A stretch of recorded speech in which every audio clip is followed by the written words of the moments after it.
Ladies and gentlemen, a very good morning and a very warm welcome to all of you. It's a beautiful Monday morning out here in Delhi. Beautiful weather out there. And I'm sure you enjoyed the dinner last night.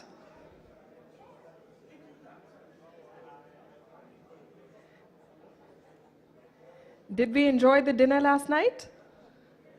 Yes?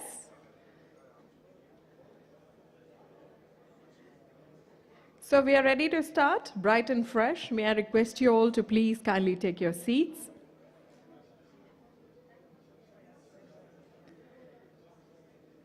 Ladies and gentlemen, distinguished invitees, it's a pleasure to welcome you all to Day 2 of the 32nd International Publishers Congress.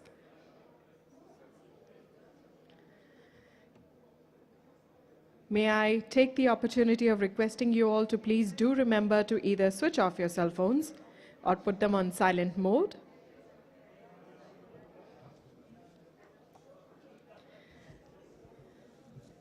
So once again, we have an exciting day of deliberations ahead.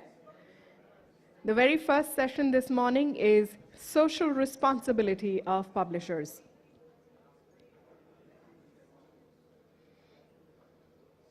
A very illustrious lineup of speakers.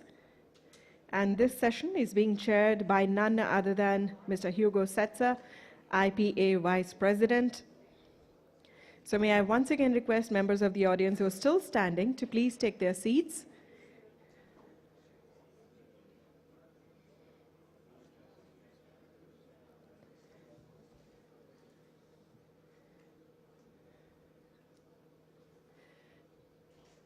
Being a part of such an important Congress means endless conversations. I know those conversations are very interesting, but meanwhile, if I could request you all to please do take your seats so that we can start the session.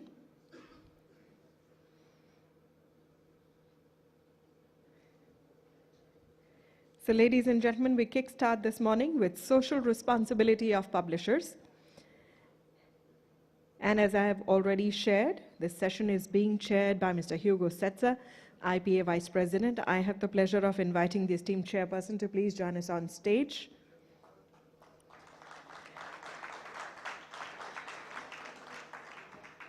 Thank you for welcoming him with a warm applause. The esteemed speakers for this session are Mr. Dipendra Manocha, Director of the Regional Resource Center, New Delhi. And accompanying him onto stage is Mr. Enrique Mota, President, Federation of European Publishers, Portugal.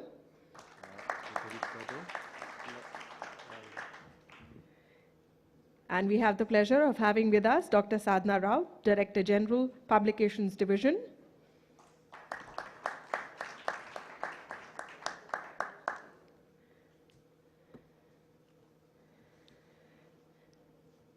A very warm welcome to the esteemed chair and the panelists onto the stage.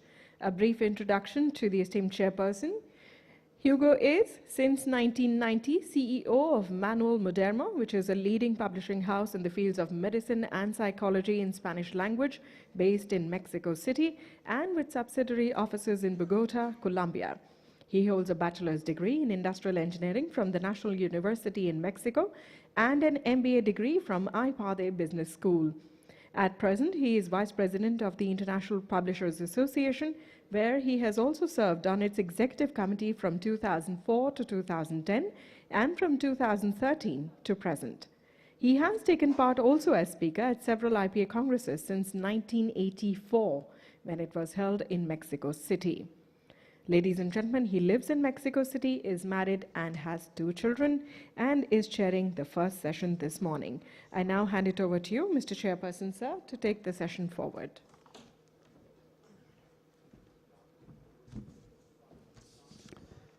Thank you very much for this introduction. Ladies and gentlemen, good morning.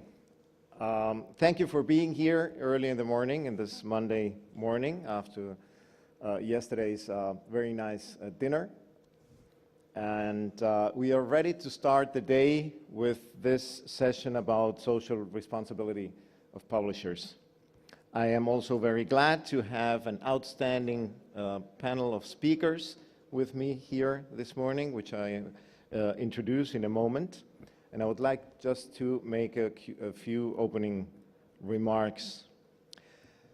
Perhaps some of you have been thinking, well, why do we have a panel on social responsibility of publishers? Why should we be discussing social responsibility of publishing? What does it mean? Does it mean we will be transforming our businesses into charity?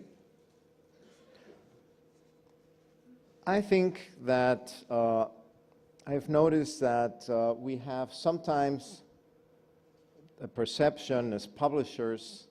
Many people, unfortunately, have the perception of publishers as being the greedy, very large corporations exploiting authors and readers.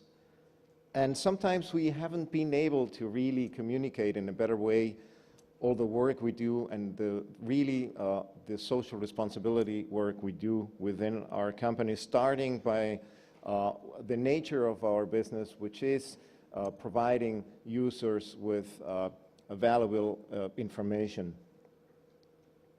So I think we need to change that narrative.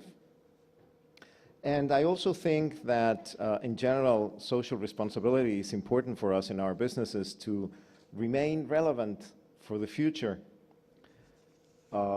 We have been, for example, within IPA working on the Sustainable Development Goals, and we will continue working on them to see how we can contribute to those goals.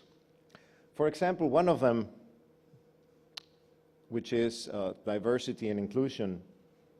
I was reading recently an article of the consulting firm McKinsey that studied the global relevance of the link between diversity, defined as a greater proportion of women and a more mixed ethnic and cultural composition in the leadership of large companies, and company financial outperformance. They found out that the more diverse companies are, the better they are able to attract top talent, to improve their customer orientation, their employee satisfaction, and their decision-making, and have, in the end, better financial results. So it's not just because it's politically correct, this thing of social responsibility. I think it also makes, of course, good business sense.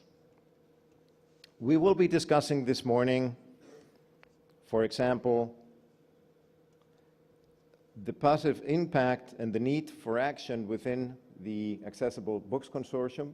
What can we do as publishers to provide more accessible books for the visually impaired people?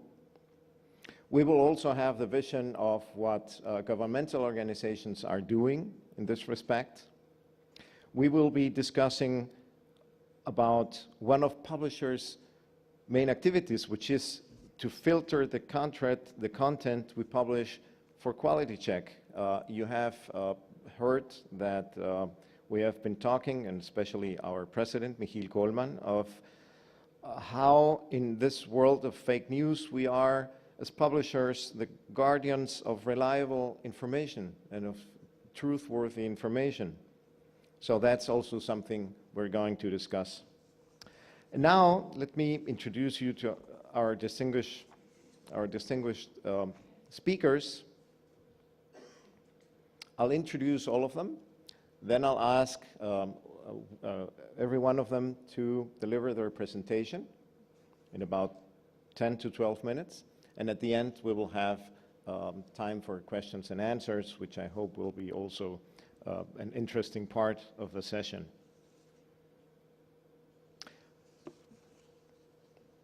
First, I would like to introduce Dipendra Manocha. Dipendra is working, among many other things, as a director of the Developing Countries Program and lead of training and tech support with the DAISY Consortium. He's also the president of the National Association for the Blind, Delhi State Branch. He has worked for the mission of providing information and content in accessible format to persons with print disability. During the past 2 decades of work, he has managed and coordinated several technological development and implementation projects to assist persons with blindness.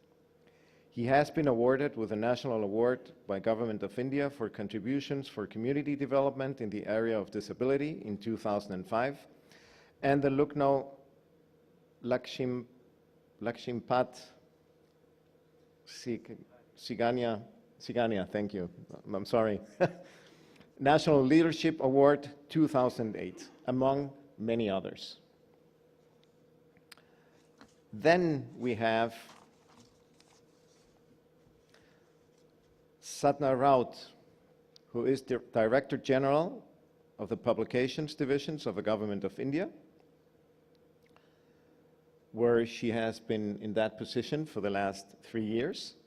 Sadhna has been a civil servant for the past 33 years. She was practitioner in social sector policies and programs in the Government of India and has worked in all social sector ministries and departments as well as within UN organizations. Then we have Enrique Mota.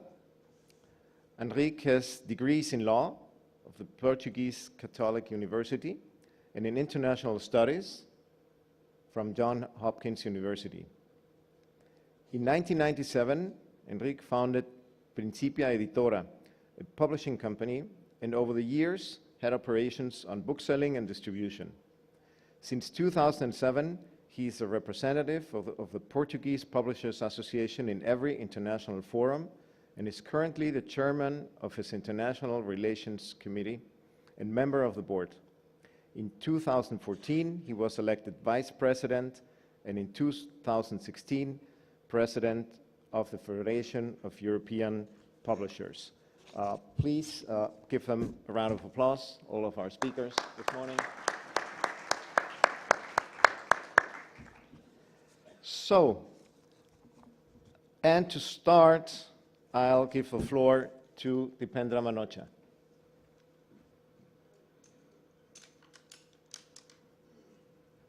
Here's the podium, here. Absolutely right. Okay, thank you. A very good morning to the dignitaries and the friends.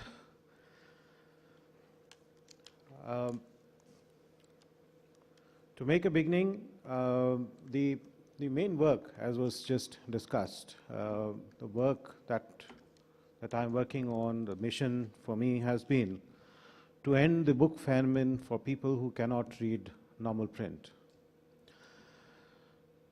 So we are all talking about books and publications, and this is something which is so essential for the knowledge, social development, education, employment, whatever you may say. Various aspects of our lives actually depend on the accessibility to this written word. And we have been suffering a book famine for many, many centuries.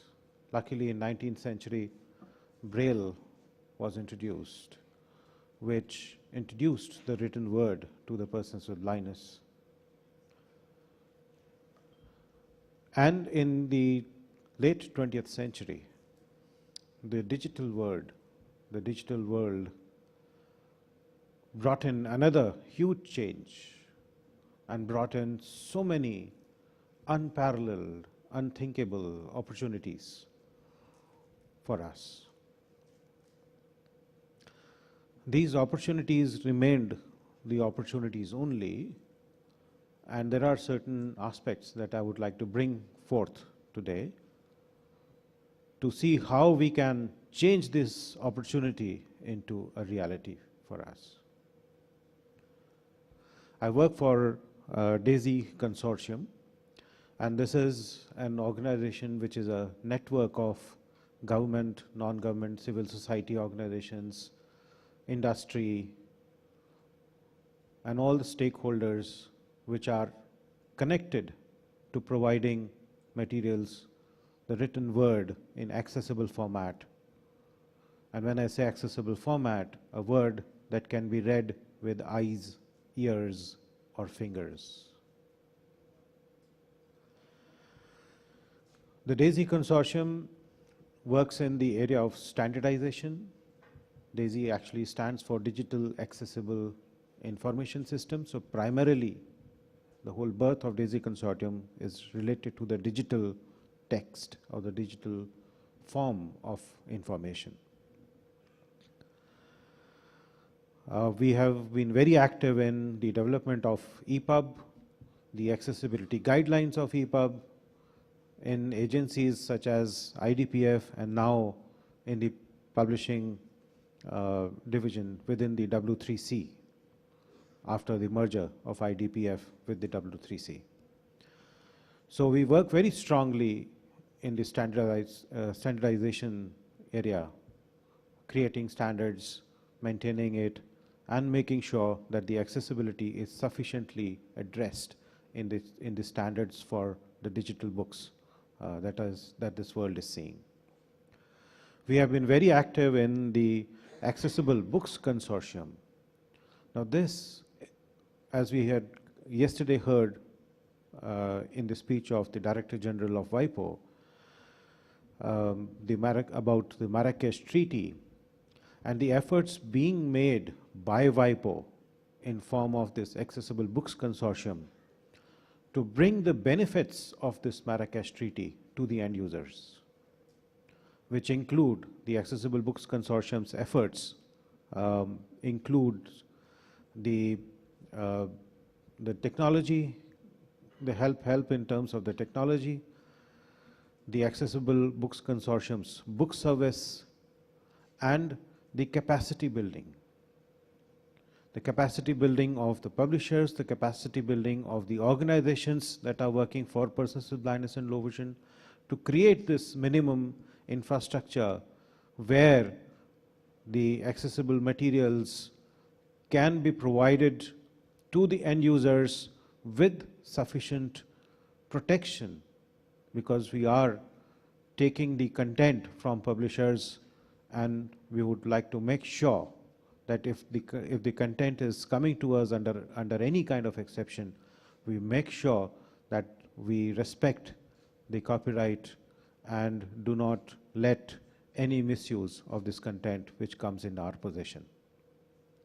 An Accessible Books Consortium, Accessible Book, the ABC Book Service, is something designed to ensure that, and which is an invitation to all the publishers to please join in the efforts of the ABC, the Accessible Books Consortium. There is a clear methodology of being able to signing the charter which has been issued by the IPA and the Accessible Books Consortium, where we can contribute and participate in removing this book famine for people who cannot read normal print. Under the capacity building programs in developing countries, we have been facing several challenges. One thing the huge thing that, a benefit that has come through these efforts has been a dialogue between the blindness organizations and the publishers. This was something which was very thin before the whole negotiations of the Marrakesh Treaty was happening. And this dialogue between the publishers and the blindness community has brought forward one very important aspect, that the publishers are not against, they are for providing accessible materials. They are completely for. The very, very positive responses we have been seeing from the publishers, very heartening, very promising. But there are technological challenges which are there. So I'll give you an example of how we are facing those challenges in India. That the fonts which are being used for the digital content in Indian languages doesn't comply to the Unicode standard. Now, the if we see what does an accessible digital book means for us, the main quality for a digital book for us is that it can actually take different shapes and sizes. That's one of the biggest benefits of a digital book. A digital book can be seen on the screen, but at the same time, the mobile phone that I carry in my pocket actually can speak that digital text out to me. So it starts reading that text to me. It conveys that text to me in audio format. Or it can actually change shape. So a device like this, and if I put the digital content on this device in a memory card, it actually comes in form of Braille. It has completely changed its shape. The same digital text on this device becomes Braille, on an iPhone could become an audio, or can be seen as a large print in different colors. That is something which addresses the diversity of users that exists in this society. And that makes the digital content an opportunity for all of us to create books for all, that each one of us with any kind of diversity, any kind of limitations or impairments will be able to actually read those books. Now, this quality of the digital book gets defeated if all of our digital content, the fonts, for example, do not comply to the Unicode standards.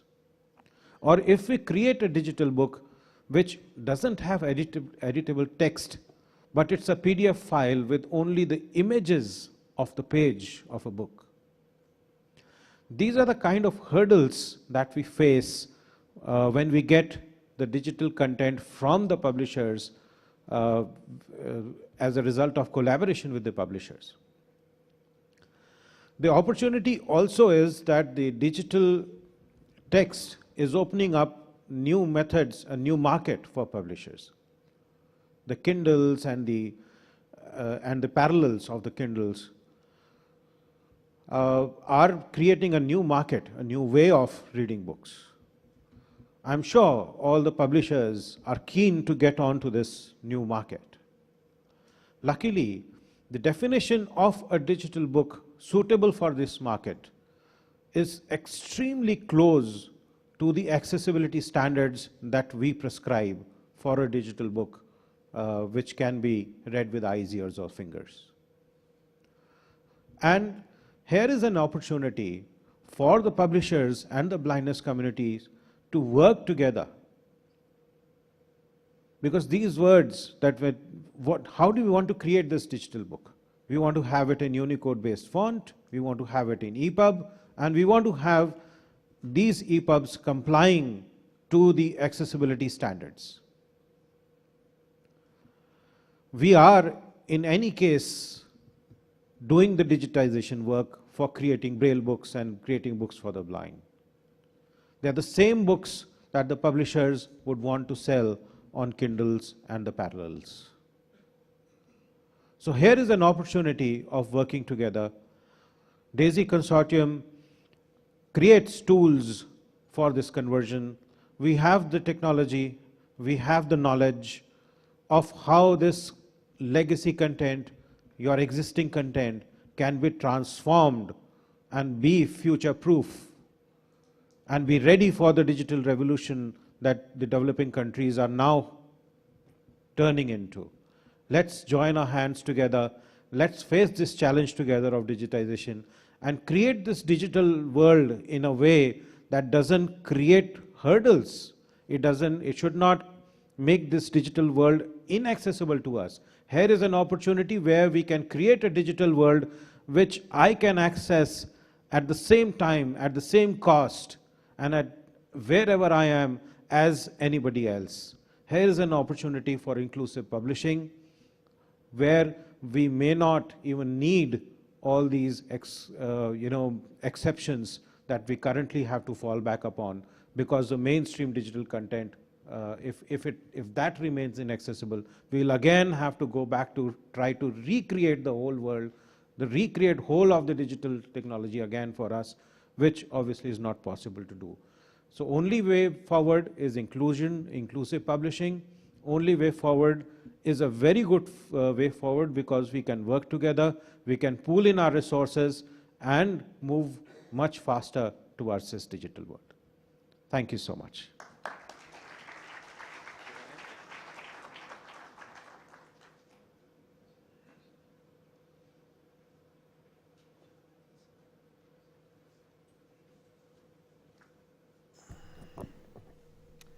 Thank you very much, Dipendra, for that interesting participation. I think that, yes, sometimes we haven't been able to see that there is this, as you described, book famine for visually impaired people. As you mentioned, the Marrakesh Treaty provides the legal framework with very defined rules, as you mentioned, to protect copyright. I'm glad you mentioned that. Whereas the Accessible Books Consortium provides the operational tool to make accessibility possible.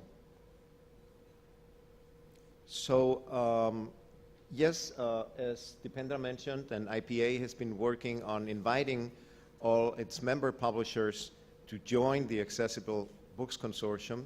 I think we don't have the Accessible Books Consortium charter printed out right now here in the Congress, but it's on its webpage. And if anyone would like to sign the charter right away, I'm sure Jose Borghino, who's our Secretary General within IPA, he's also on the board of the ABC Consortium, and he will be also very happy if someone signs a charter in this Congress, and we will have something very new coming out of this Congress, with this, which would be a new publishing house supporting the Accessible Books Consortium. So yes, absolutely, IPA supports accessibility, but we are still struggling in the way to make our publications accessible. So thank you for the offer of having this dialogue, of working together with the VIP community to the goal of this inclusive publishing. So now, to move forward, I would like to give the floor to Satna, please.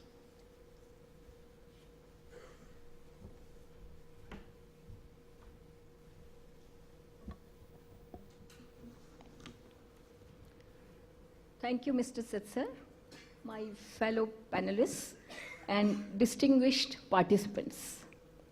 In the time allotted to me, I'll try to make my response to the subject largely based on my experience at work. We publishers are part of the society and got to respond to society needs. We are publishing corporates too. We run enterprises which we need to sustain and prosper. These may appear to be trends in opposite directions, but may not be exactly so. Even when there is one, most of us would agree that there is a real and acute need for reconciliation. Like any industry, we do no wrong in trying to maximize profits, but we also need to work for the holistic well-being and enrichment of the publics we are associated with. Our job is to publish, to push forward our products, to maximize our reach, and to get maximum market share too. There is nothing wrong in that pursuit. However, publishers' social responsibility calls for the efforts for social, cultural, emotional enrichment of our readers through the content we present to them. My organization, the Publications Division of the Government of India, is a publisher with a difference. We have to compete with fellow publishers in a level playing ground only, but the onus of social responsibility with us is much, much larger. As part of a welfare state, we have to ensure that we provide holistic content to our readers, ensuring affordability without any compromise on content and without any concession from the market.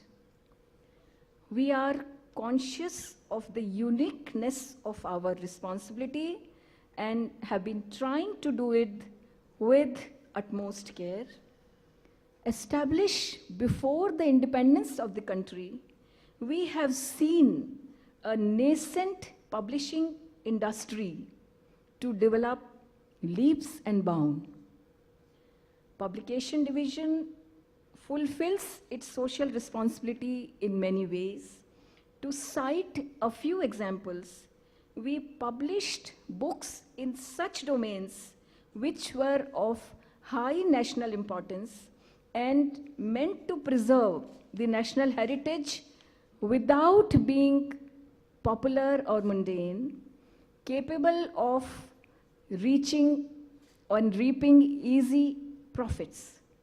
Thus, we embarked upon the task of documenting the rich heritage of this country and bringing out authentic biographies of our national leaders, the builders of modern India in diverse fields. We have published hundreds of such biographies of our leaders, inspiring the people of this country. We have worked meticulously for decades and brought out the collected works of Mahatma Gandhi in 100 volumes, about 60,000 pages, which has been a monumental project, national project, documenting every written and spoken word of Mahatma Gandhi. This job required such perseverance with no quick monetary returns that no other publisher would have perhaps ventured into. This platform today is not sufficient to elaborate such details. These are examples just to present ourselves in a perspective vis-a-vis the framework of publishers' social responsibility.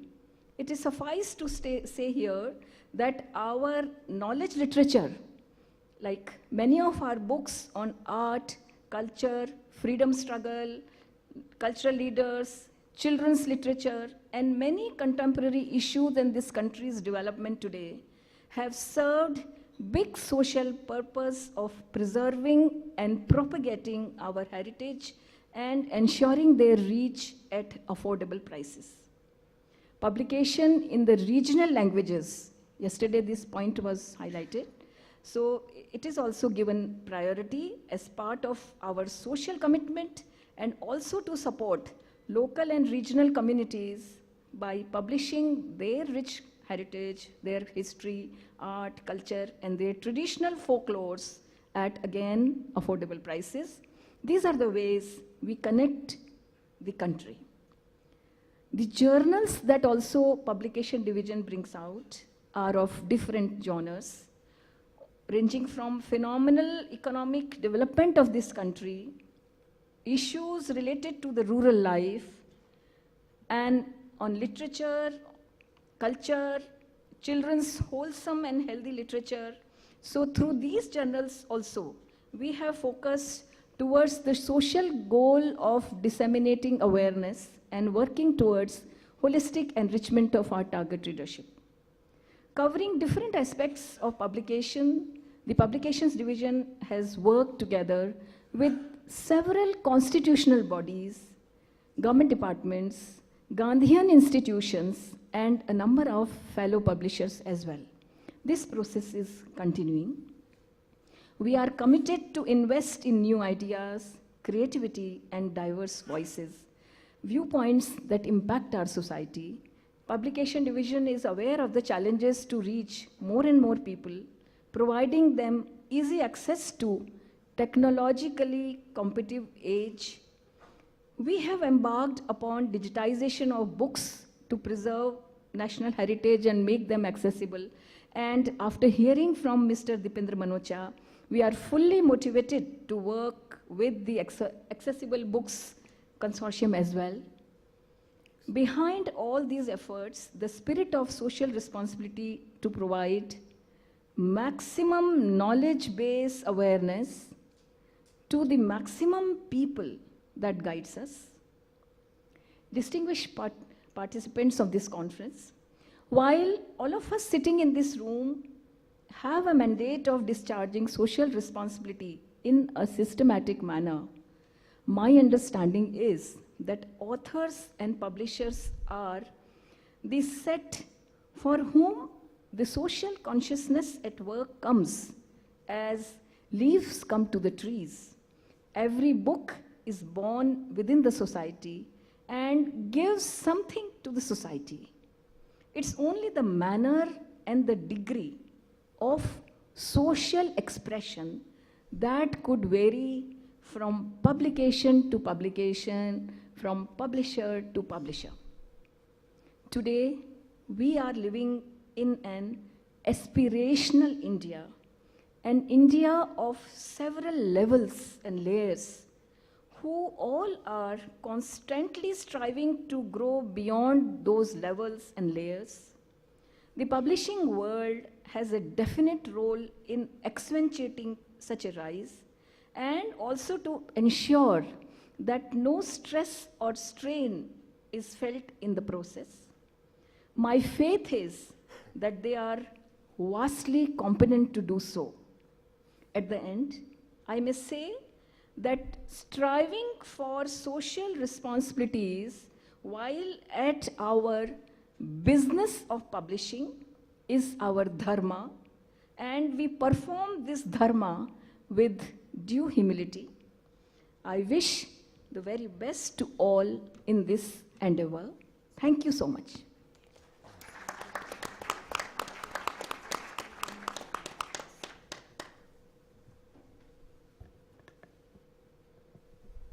Thank you, Sadhna. It was very interesting, and I think it's great to have such a senior representative of the government of India here with us to give us a perspective of the government and of a governmental institution, and especially someone who has been working for so many years within social responsibility programs. And I liked what you mentioned about that, well, even when we still, of course, want to keep on making profits, that we have to approach the business in a holistic way in order to also take into account all stakeholders and the role we have and we can and we have to play in the future of our society. Thank you very much. And now I give the floor to Enrique.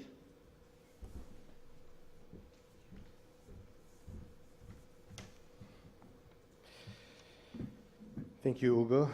Dear all, I should like to begin by thanking IPA and FIP for the invitation and by congratulating the organization for this successful and remarkable event. In personal terms, it is a great pleasure to be here in India, my first time in this country. On behalf of my association, the Portuguese Association of Publishers and Booksellers, and of my federation, the Federation of European Publishers, I want to leave my best wishes for the success of this Congress and for the success and the future of our industry. Assuming and promising to all of you that European publishers are focused and will be focused on keeping the traditional dynamism of the industry in our continent and our traditional capacity of innovation in order to keep and develop the leadership we have in this publishing industry. As you know, 7 out of 10 major publishing companies are based in Europe. The 3 major book fairs are in the old continent, and publishers of EU countries publish almost 600,000 new titles every year with a market value of about $50 billion. The topic of this panel, social responsibility of publishers, is very interesting. I could address the topic from two different angles. An internal viewpoint that relates to well-being of the staff in our companies and to the protection of the relevant interests of ourselves and of our partners, the authors and the booksellers, in this unstable and fragile ecosystem. Or I can have an external perspective, including the range and impact of books in society, meaning citizenship and politics, or environmental aspects, the footprint, or social concerns like philanthropy, literacy, access to books. I choose to take the range and impact of books in society. I believe that we all here in this room have in common one fact. When we came to this industry, we all felt a mission and a passion. Sense of a mission is the twin brother of the impact of books in society, and therefore is my angle of analysis of social responsibility. I leave the passion for another session. And what is the mission, I may ask? I would say to work honestly, devotedly, and committedly on behalf of our readers and in favor of our culture, always defending essential values of humankind, and in particular, shielding truth, protecting knowledge, and carrying wisdom. Is this just a romantic view and approach, a nice script for a film in Bollywood? Absolutely not. I think that absolutely not. I know and I assume that everybody in this room are in business to make money. That is normal. However, I also assume, I deeply believe on that in addition to making money, we want to do something else, something more, something bigger and really valuable. To be frank, and not pretending to be modest, with our skills and capacities, there are many other industries that could offer us more money, more power, and more notoriety than publishing. But few could give us more prestige and more pleasure. And of course, if we comply with our social responsibility, that is the topic of my speech. Do you think that D'Alembert and Diderot in 1772, when they published probably the first encyclopedia, the Encyclopédie in 28 volumes, did all that just because they wanted to make money?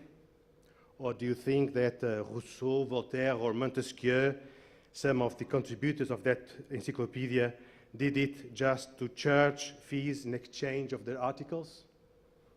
No, I don't think so. To say that is as true as to say that Johann Gutenberg printed the Bible just because he wanted to pray and to proclaim the gospel of Jesus Christ. The two dimensions always coexist, is my belief.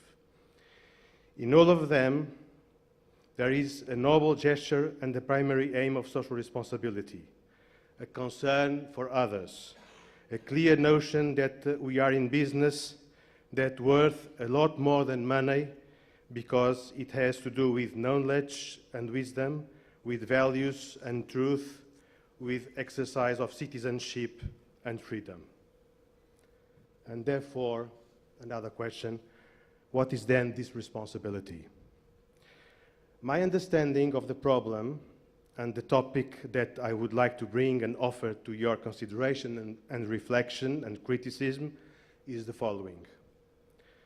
A professional publisher has the right to publish all books and the duty to refuse those that collide with truth and deny its mission as described above. Books that ignore, reject, subvert what I called values of humankind, and in particular, truth knowledge, and wisdom. Publishers cannot hide themselves behind an abstract concept of business, as if everything were equal to its opposite. Publishers are trained to validate content, said Y.S. Chi yesterday in another context, and I agree. That is absolutely true. More, I would say, validating content is the reason of existence of publishers and the reason why authors should publish through publishers and not directly. And the reason why readers should be attentive to the imprints of the books they buy, because they know that those imprints and some imprints are reassurance of quality. One final word to make a clear distinction. Social responsibility, as described before, doesn't mean neither self-censorship nor the right of a third party, a state or a religion, for example, to forbid books and publishers to decide about their catalogs. This is censorship. So it's neither self-censorship nor accepting censorship. Self-censorship is, that we will discuss later today, is an unfortunate forced decision, a non-voluntary decision of not publishing a book due to fear of the consequences, either personal or professional consequences. In this case, external conditions overlap the free will and professional judgment of the publisher, who without those constraints would be interested and available to publish that particular book. Social responsibility is a free decision, and in any case, a voluntary decision of a publisher in his own free judgment not to publish a book, considering its contents and merits. In any case, knowing for sure that publishing that book would have no negative personal and or professional consequence on him or in his publishing house, that would have been possible. I give you an example, if I may, a personal example. At a certain point of my professional life, I was contacted by a lawyer that had a case in court for rape and abuse of young teenagers in a public school. He wanted to publicize a new narrative, and I thought it was my obligation to refuse that book, not on the basis of censorship or self-censorship, but on the basis of social responsibility, to decide that that book hadn't merits and the content shouldn't be approved by myself to be published, although I was sure that that book would be a great success and an economic advantage for my company. To conclude, I say that the essential role of publishers, sustained in a mature sense of responsibility and true search for truth, is to recognize that books and publishing are not neutral nor anodyne realities. In other words, the role of publishers is to acknowledge that each project has the power to determine an opinion and to intervene in society, shaping individual citizenship and influencing politics and policies in a positive or in a negative way, depending on the straight or distorted presentation of reality that is offered to readers in these books. As I said before, to conclude, a professional publisher has the right to publish all books without exceptions and without constraints, and the duty at the same time to refuse all those books that collide with its mission, without any fears. Thank you so much for your attention and indulgence.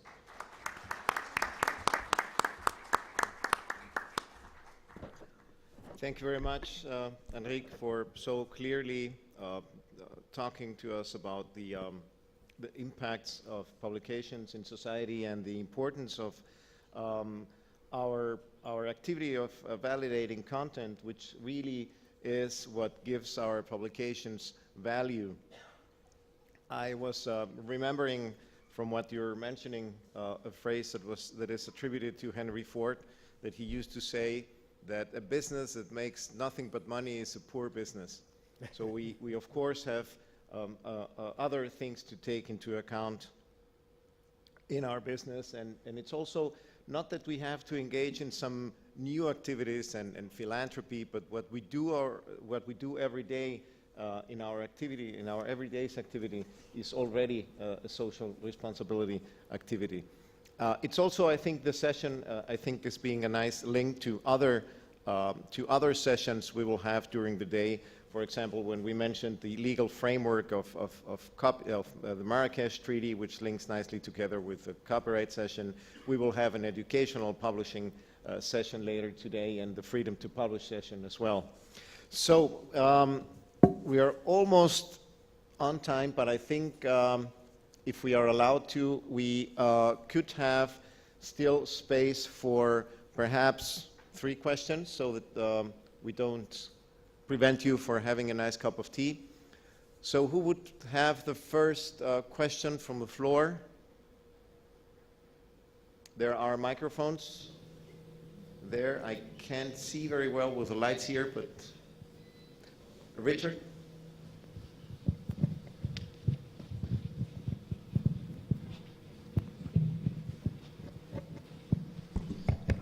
Richard Shark in Bloomsbury Publishing, UK.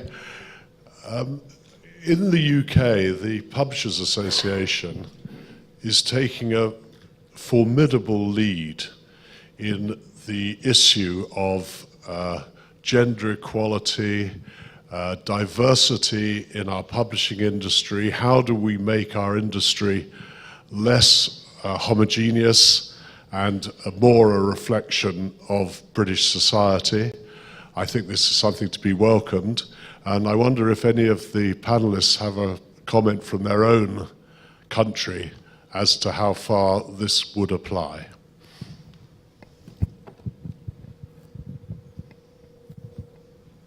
Would any one of you like to? Totally, we agree. I think in our country also, today the National Book Trust people are not here. They would have also elaborated in great detail how what you are doing is being reflected in a number of publications and moving forward. So I think both government as well as private publishers are in this country are doing it very ably. Here you have several people. I can see Mr. Prabhat of Prabhat Prakash, and I can see many other faces, and it's what you are doing in UK. I think we are not here also. We are doing in a much systematic manner. Gender equality and gender empowerment has been a very strong edifice of the government also, and in the private publishing also. I think it's going on quite well. Okay. From my perspective, the issue of diversity to be addressed means that the publications are available in formats and in the form that the user can read themselves. And in that perspective, we are moving forward, especially after this Marrakesh Treaty thing has brought this topic in forefront in the publishing industry also. So we are moving forward, but unlike in Europe, in the developing countries where we have local languages, non-European languages, there is a huge technological challenge, a gap that needs to be filled. And the movement over there, I think, has started, but not gathered speed as much as we would have liked, especially because of this technology challenge and the kind of investment and the capacity building and the which is required in this industry right now to be digitally accessible and ready for the future. So there is a huge requirement of resources for recreating our masters, basically the digital masters, so that they can actually comply with the accessibility standards. That's a big investment which this industry currently requires to be done. Enrique, would you like to say something about that? I just remembered, I should have told you, and I just remembered, on the program you will see there was we were supposed to have the contribution also of Mr. Baldeo Bhai Sharma, the chairman of the National Books Trust of India, who unfortunately, to some unforeseen circumstances, couldn't make it this morning, but apologized to all of us for not being able to be here. So our second question from the floor.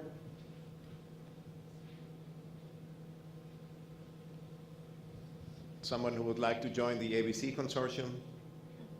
Raise your hand, please.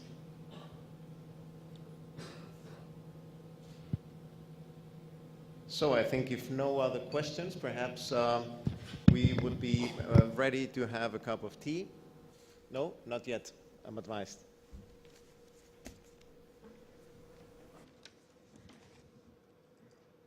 Thank you, Mr. Setzer, for taking us through that session. Thank you, esteemed panelists, for sharing your views with us. Ladies and gentlemen, before we close the session, I have the pleasure of having the mementos being presented as a token of our appreciation and thanks. To present a memento as a token of our thanks to the session chair, Mr. Hugo Setzer, I now have the pleasure of inviting on stage Mr. N.K. Mehra.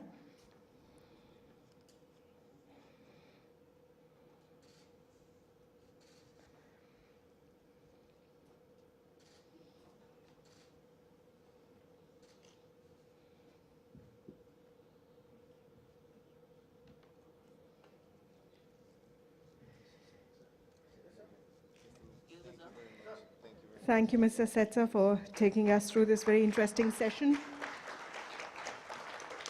A very topical session indeed. Thank you, Mr. Mehra, for joining us on stage to do the honors. We would like to thank our esteemed speaker, Mr. Dipendra Manocha. May I request Mr. Narendra Kumar to please join us on stage to kindly present a memento to the esteemed speaker.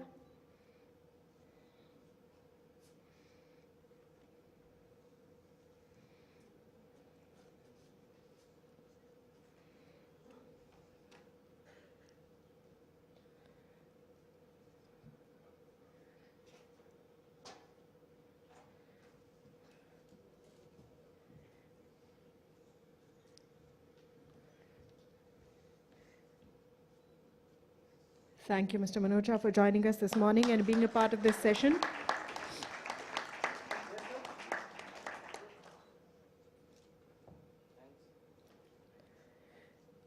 Thank you, Mr. Kumar, for joining us on stage to present the memento. And to thank our esteemed speaker, Mr. Enrique Mota, may I request Mr. Sanjeev Bose to please join us on stage to present a memento to him.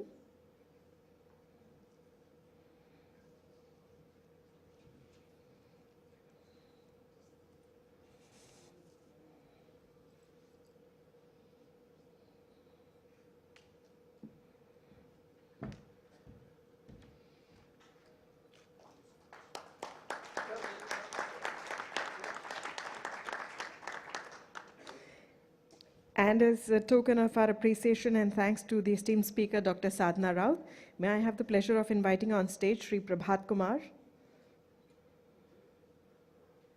May I request him to kindly present a memento to the esteemed speaker.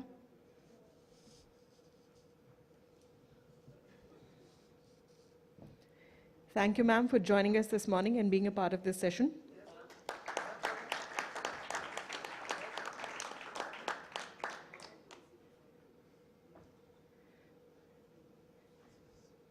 Thank you, Sri Kumar, for joining us on stage.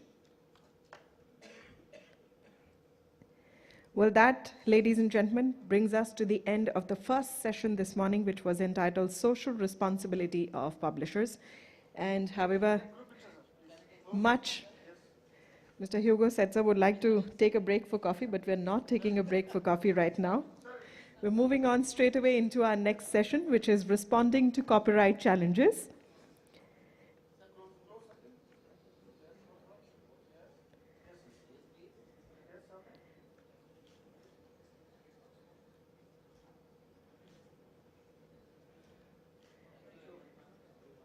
So ladies and gentlemen, carrying on with responding to copyright challenges, this session is being chaired by Mr. Paul Doda from Elsevier, and he's also a part of the IPA Copyright Committee.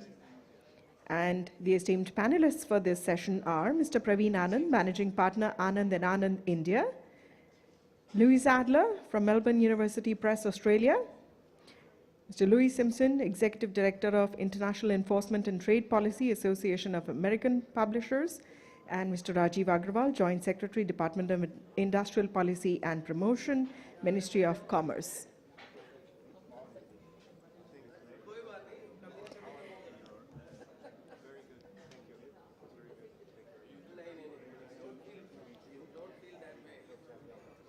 May I request them all to please join us on stage?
So ladies and gentlemen, it is my pleasure to welcome on stage the session chair, Mr. Paul Doda, and we have an additional speaker, Ms. Shilpi Nanda. She is the Senior Intellectual Property Advisor at the UK Intellectual Property Office. Let's put our hands together and let's give them all a very warm welcome on stage. A brief introduction to the esteemed chair. Mr. Paul Doda is General Counsel, Litigation and Compliance at Elsevier, the analytics and information publisher with offices throughout the world. His primary area of practice is litigation, with a current focus on copyright issues.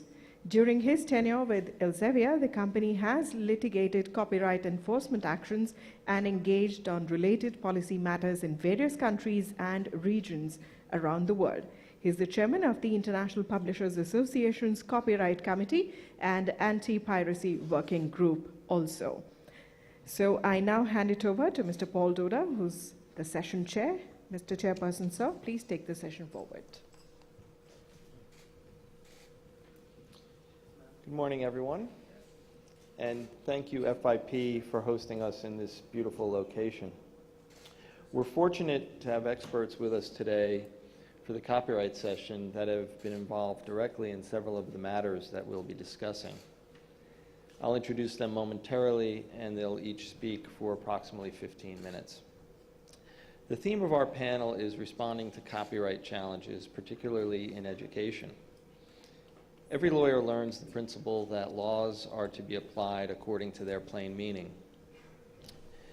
But in the area of education, there have been cases around the world where judges expand exceptions by ignoring the plain language written by lawmakers, a form of judicial activism or policy setting by the back door, if you will.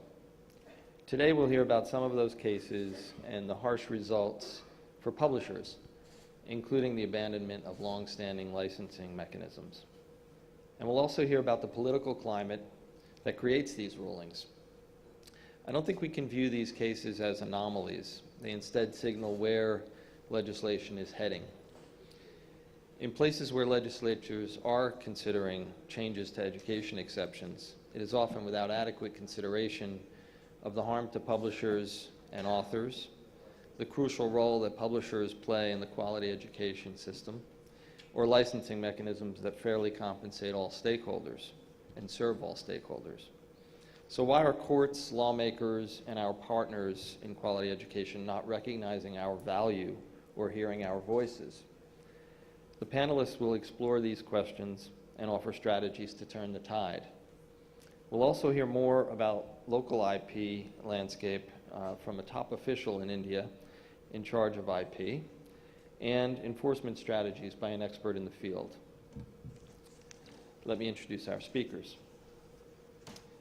To my immediate left is Ms. Shilpi Nanda. She is a lawyer for the, a senior intellectual property advisor and a lawyer at the UK Intellectual Property Office. Before joining the UK office, she worked with prominent intellectual property law firm Anand & Anand, and she has taught IP, cyber law, and criminology at law schools in India. Her various roles have given her national and international IP and copyright experience. Thank you. Next to Shilpi is Louise Adler. She is the CEO of Melbourne University Publishing and the president of the Australian Publishers Association.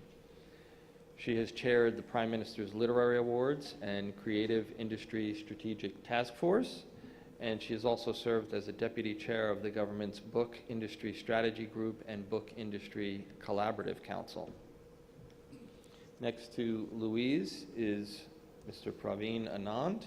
He is the managing partner of Anand & Anand Advocates, a leading intellectual property law firm in India.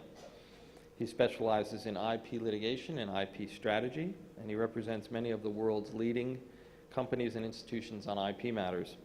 He's been counsel in a number of landmark cases in the IP area, including key copyright cases for the publishing industry.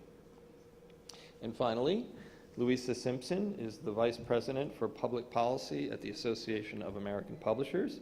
She directs the AAP's copyright enforcement activities and engages with governments on copyright, technology, and trade policy issues.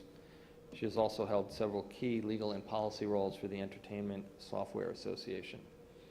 We might be honored to also welcome later on Mr. Rajiv Agarwal, who is the Joint Secretary of the Department of Industrial Policy and Promotion in the Ministry of Commerce and the head of the Patent and Trademark Office, which also includes copyright, very active in the planning, policy, and implementation of great changes in the IP environment in India. So let's get started with Louisa Simpson. Thank you.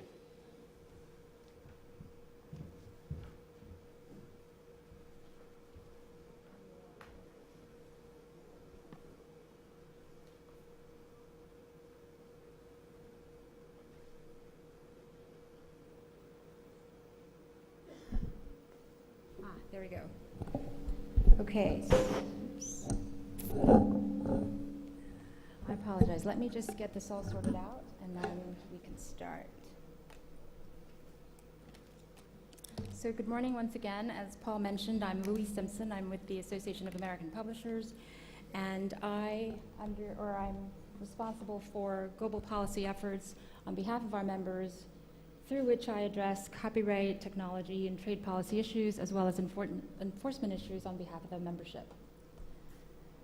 So, as the first speaker on today's panel on copyright challenges, my task is to set the backdrop against which our copyright policy challenges arise. So as many of you know, as publishers, we address two fronts in our efforts to protect our copyright.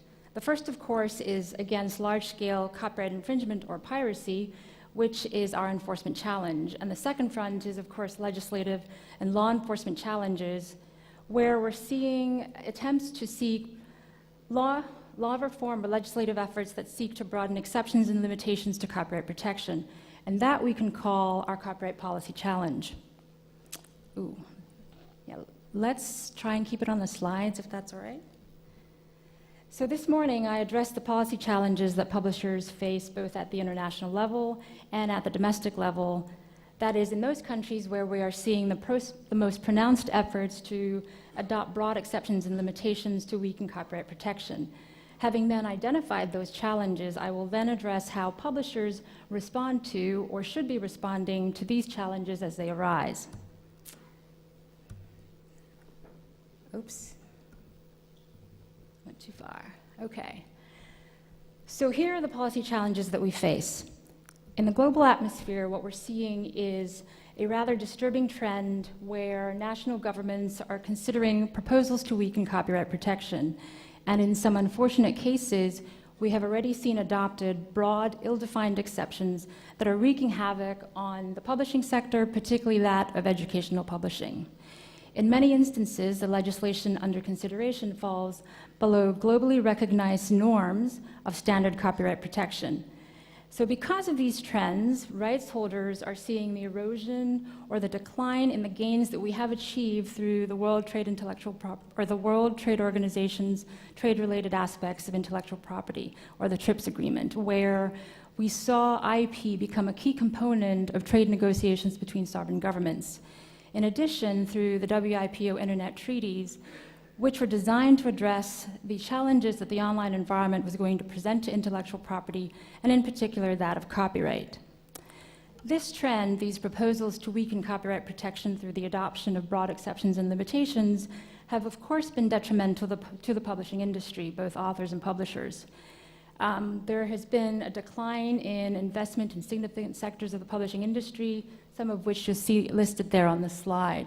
So we're seeing, particularly in certain markets where adoptions or these broad exceptions have already been adopted, what we're seeing are declines in investment in enhanced learning resources, in digital adaptation of classroom resources, and frankly, in new modes of delivery that publishers were exploring before these declines started to happen. So where then are we seeing these efforts to broaden exceptions and limitations? In what markets is this trend towards broader exceptions and limitations playing out? There are actually quite a few, and I list those on the slide as well, and I'm going to go through a few of them. In China, we've been following proposed legislation which contained not just broad language on exceptions and limitations, but actually included a so-called catch-all provision that could essentially render moot whatever protections may have been included in that draft legislation. The draft legislation remains on hold now some 5 years since the draft was introduced. Similarly, in legislation in Hong Kong, the Parliament or Hong Kong Legislative Council was considering the appropriate scope of exceptions and limitations, but that effort also stalled because there was a lack of agreement as to the appropriate scope of exceptions and limitations, with certain parties, of course, advocating for broader language, broader exceptions and limitations, and the lack of stakeholder consensus. The Legislative Council decided that it perhaps might be best to abort consideration of that particular draft. So I suppose if we were being generous, we could say that these were actually victories because bad policy did not become bad law. But these efforts or these drafts will, of course, come back, and thus our efforts to educate policymakers must necessarily continue. In Singapore, as another example of a broad exception, a proposal document was put forward that would introduce a broad contract override provision that would render useless licensing arrangements through which rights holders and users might have defined the applicability and scope of a particular exception to their agreement. So it would seem, with the introduction of that provision or the proposed introduction of that provision, that the legislator or legislators were promoting litigation rather than the benefits that might be achieved through a properly agreed licensing arrangement through which the licensee and the licensor could between themselves agree as to the appropriate scope and applicability of an exception. And then also, I wish to address, I suppose, the most prominent issue that we're seeing in many markets where you have certain tech platforms advocating for the adoption of fair use or the US-style fair use in those markets. Now, we as publishers and, of course, our community of authors, I like to think we've been engaged in a reasoned and, frankly, truthful dialogue about the continued importance and relevance of copyright to education, to culture, and to democracy. We continue, however, to be I say outgunned and sometimes outmaneuvered by the shills employed by certain internet platforms whose primary purpose has been and is to continue to assail copyright fundamentals.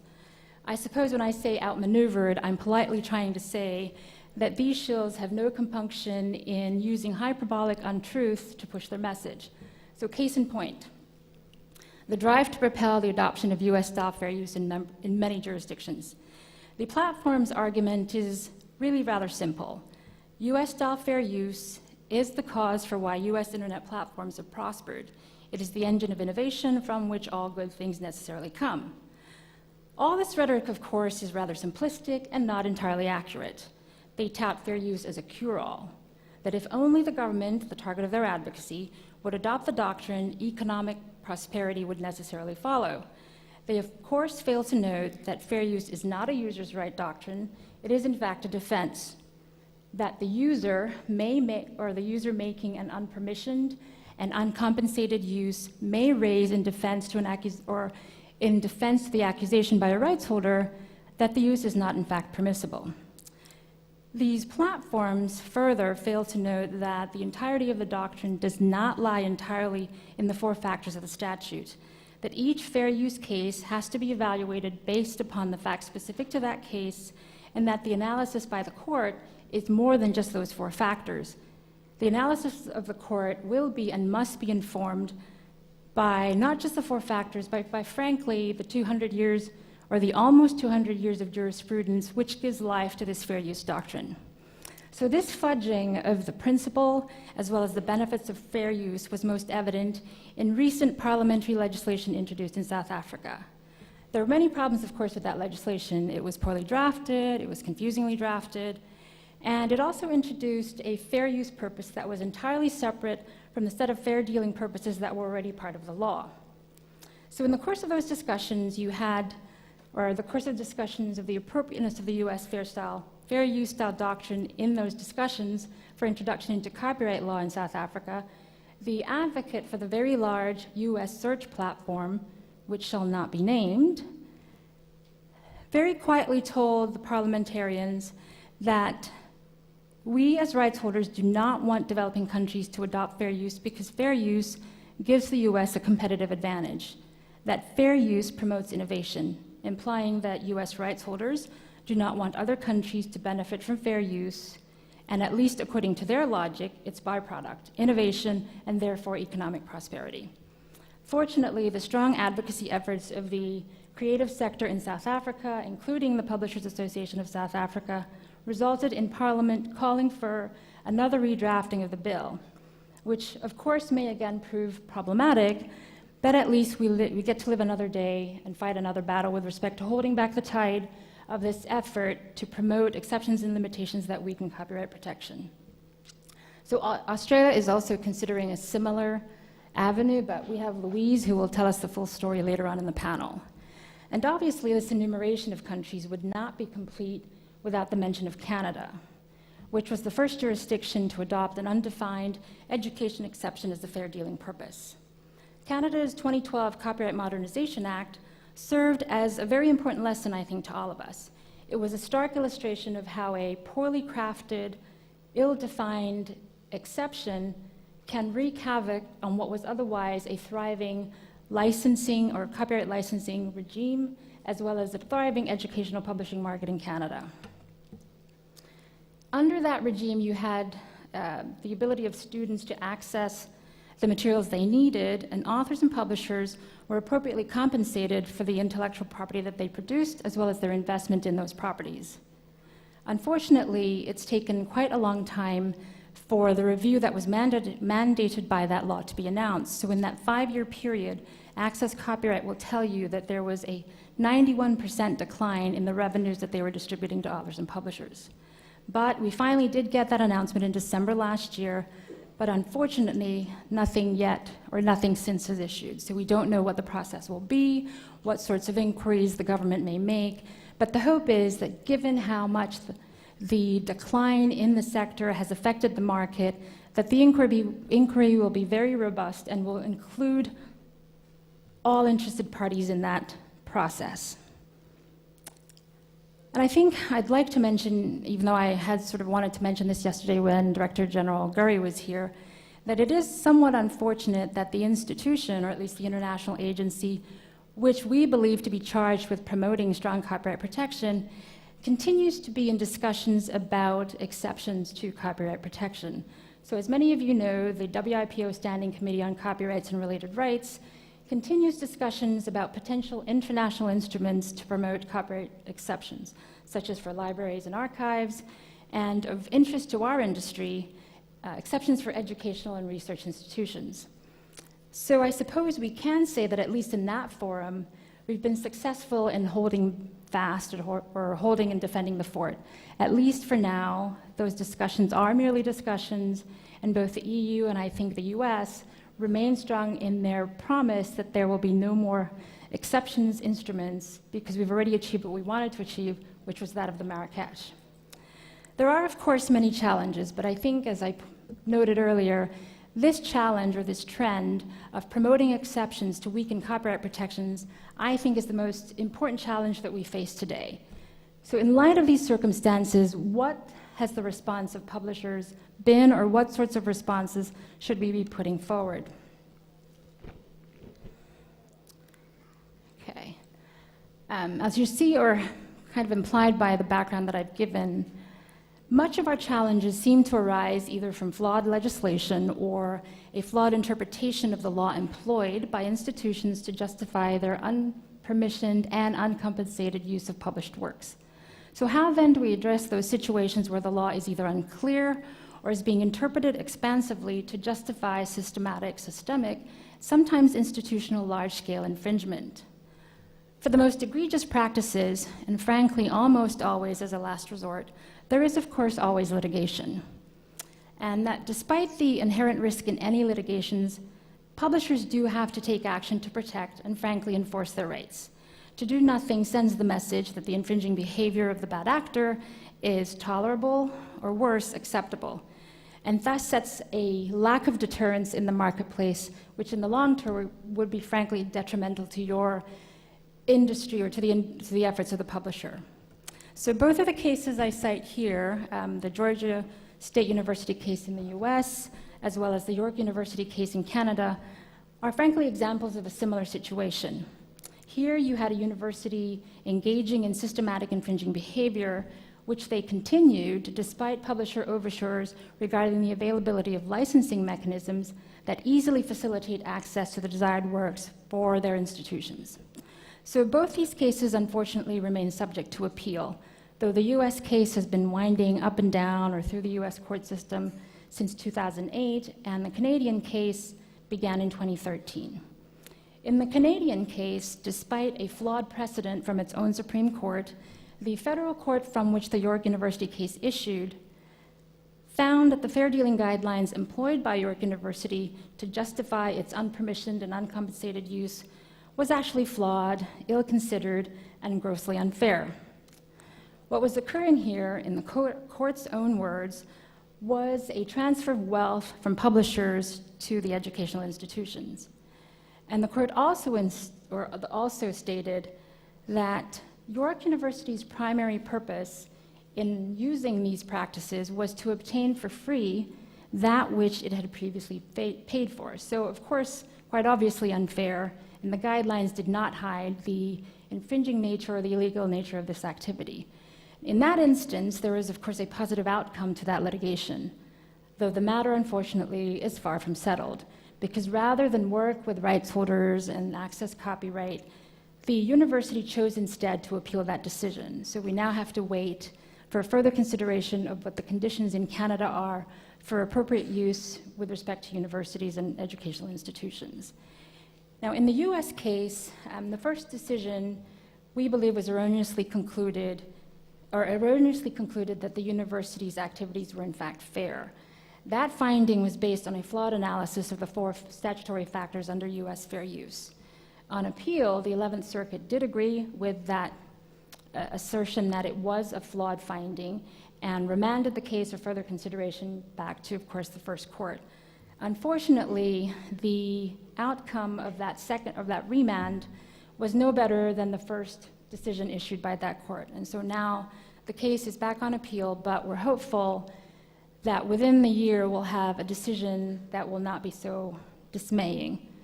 But as noted, both of these cases do remain subject to appeal in both jurisdictions. So I wanted to say why I cited both these cases, and it's really to illustrate that sometimes the defendant that you as a publisher will face will not always clearly be the bad actor type, or what we'd like to call the outright pirate, those large-scale, willful copyright infringers, which we all agree should be brought down and taken to court. In these two cases, publishers are dealing with former partners, indeed their customers. But had the publishers or the reprographic rights organization not brought the suit, I think the implications would likely have been worse. Because rather than signal to similarly situated institutions that they should think long and hard before engaging in infringing behavior, a lack of action on the rights holder's part, I think, would have given the green light to other institutions to act exactly as Georgia State or York University had done. And so litigation, one could argue, in these instances, is actually a useful tool in terms of educating our partners as well as the general public as to what appropriate uses should be and what sorts of frameworks universities who should be our partners should begin to adopt. There is, of course, a second prong to how publishers should be responding to the trend of adopting expansive exceptions and limitations to further weaken copyright protection. And so what is that prong? And that is the education and awareness raising prong. We've all been to conferences where the need to tell the publishing story has been raised, and we all know how vital the role that publishers and the publishing industry plays in society, in fostering an informed citizenry, in the equitable dissemination of scientific research and discovery, in the promotion of literature and understanding among cultures, and frankly, to the preservation of democracy. It is important that this industry find a compelling way to tell that story, for otherwise, it will continue to be vilified as an industry that refuses to share the content, share in quotes, or to make that content available to those who actually want to use it. As the work of the publishing industry does rest on strong copyright protection, we need to take action to make sure that we tell a compelling story, but also to continue to protect the framework upon which rests your ability as publishers to continue to produce and invest in those works. As copyright is the engine that enables publishers to direct resources to the discovery of new authors, as well as continuing support for existing authors, it is essential that we find a way, or a compelling way, to tell that story. I think it becomes necessary when not only is your right as a publisher to publish what you have the perfect right to do, but also the manner in which you do so is all called into question. I think the process of creation, development, and investment, all this rests on the assurance that the publisher's investment will be compensated, that the intellectual property of the author, that your investment as a publisher does at the end of the day matter, and that your investment in that process, in that product, will find a ready audience, and that ready audience believes in what you're doing and therefore will continue to pay for the use of your works. So we as the industry, we are in dire need of finding a good way to tell our story. What are the elements of that story, and what do we need to tell it well? And before I close, I think I'd just like to point out that we do need to have data. Data is very important in telling a compelling story. Data should be about the harm caused or likely to be caused by ill-defined exceptions, because this kind of data is what will be valued by policymakers, through whom we would be making either a corrective measure to a bad law already adopted, or through whom we will be stopping ill-considered proposals. And also, it's not just about those numbers. It's not just about the decline in revenue or the decline in royalties paid out to authors and publishers. Anecdotal information about publishing company closures or the reduction in employees in a specific domestic office, or incidences of entire companies closing divisions and pulling them out of a particular market, all those are compelling data points that we need to make known to policymakers. They need to understand, I think as the earlier panel said, the publisher, the industry, has a right to make a profit over what it does. And in order to be able to do that, the framework that supports that endeavor, that industry, copyright, also needs to be protected. So I think as a final element, I would like to reiterate the need to find the data to tell or to make our story more compelling, to ensure that policymakers listen to why it's important to correct whatever measures may have already been put in place that weaken or further weaken copyright protection. Now, in identifying that message, I think as the industry, we also have to make an effort to identify the audience to which we are speaking, because the one manner of delivery of data will not be as compelling for one audience versus another. So while, for instance, data points will be compelling to policymakers, they will not be of interest to our consumers. So the message has to be the same about the importance of publishing, its contribution to society, to culture, and democracy, but the manner in which we deliver that message necessarily has to be tailored to the audience we're seeking to address. And so as policies are affected by legislators and policymakers, the information we provide to them has to be compelling in terms of numbers, in terms of how it affects their communities, and frankly, their constituents. For consumers, it's an entirely different story. And so finding the correct mechanism for making sure they understand the importance of authors and publishers is something that we as an industry need to find. In closing, I think I'd just like to say that the publishing industry does have a very important story to tell, but the manner in which we make our story known has to be one that is compelling not just for the policymaker that will help us achieve our goal of ensuring that copyright protections remain strong, but it also has to have a compelling component that drives readers, educational institutions, our partners, back to the fold, to also swing the pendulum back so that every person involved in that endeavor recognizes why copyright continues to be relevant, and copyright is not dead, and no matter what sorts of advances technology brings to us, at the end of the day, whatever sterling, new, fancy technological device you have, without the content that we produce and other content sectors produce, all you really have is a very fancy doorstop or paperweight. Thanks very much.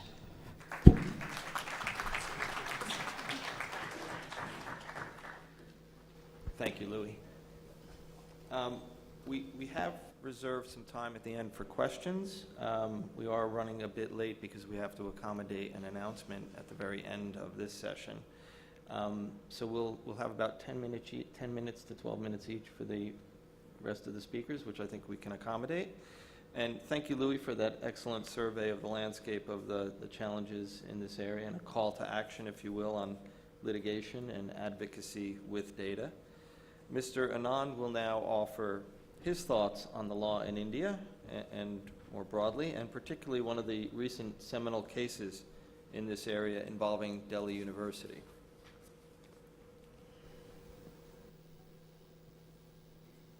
Mr. Paul Doda, Mr. Rajiv Agarwal,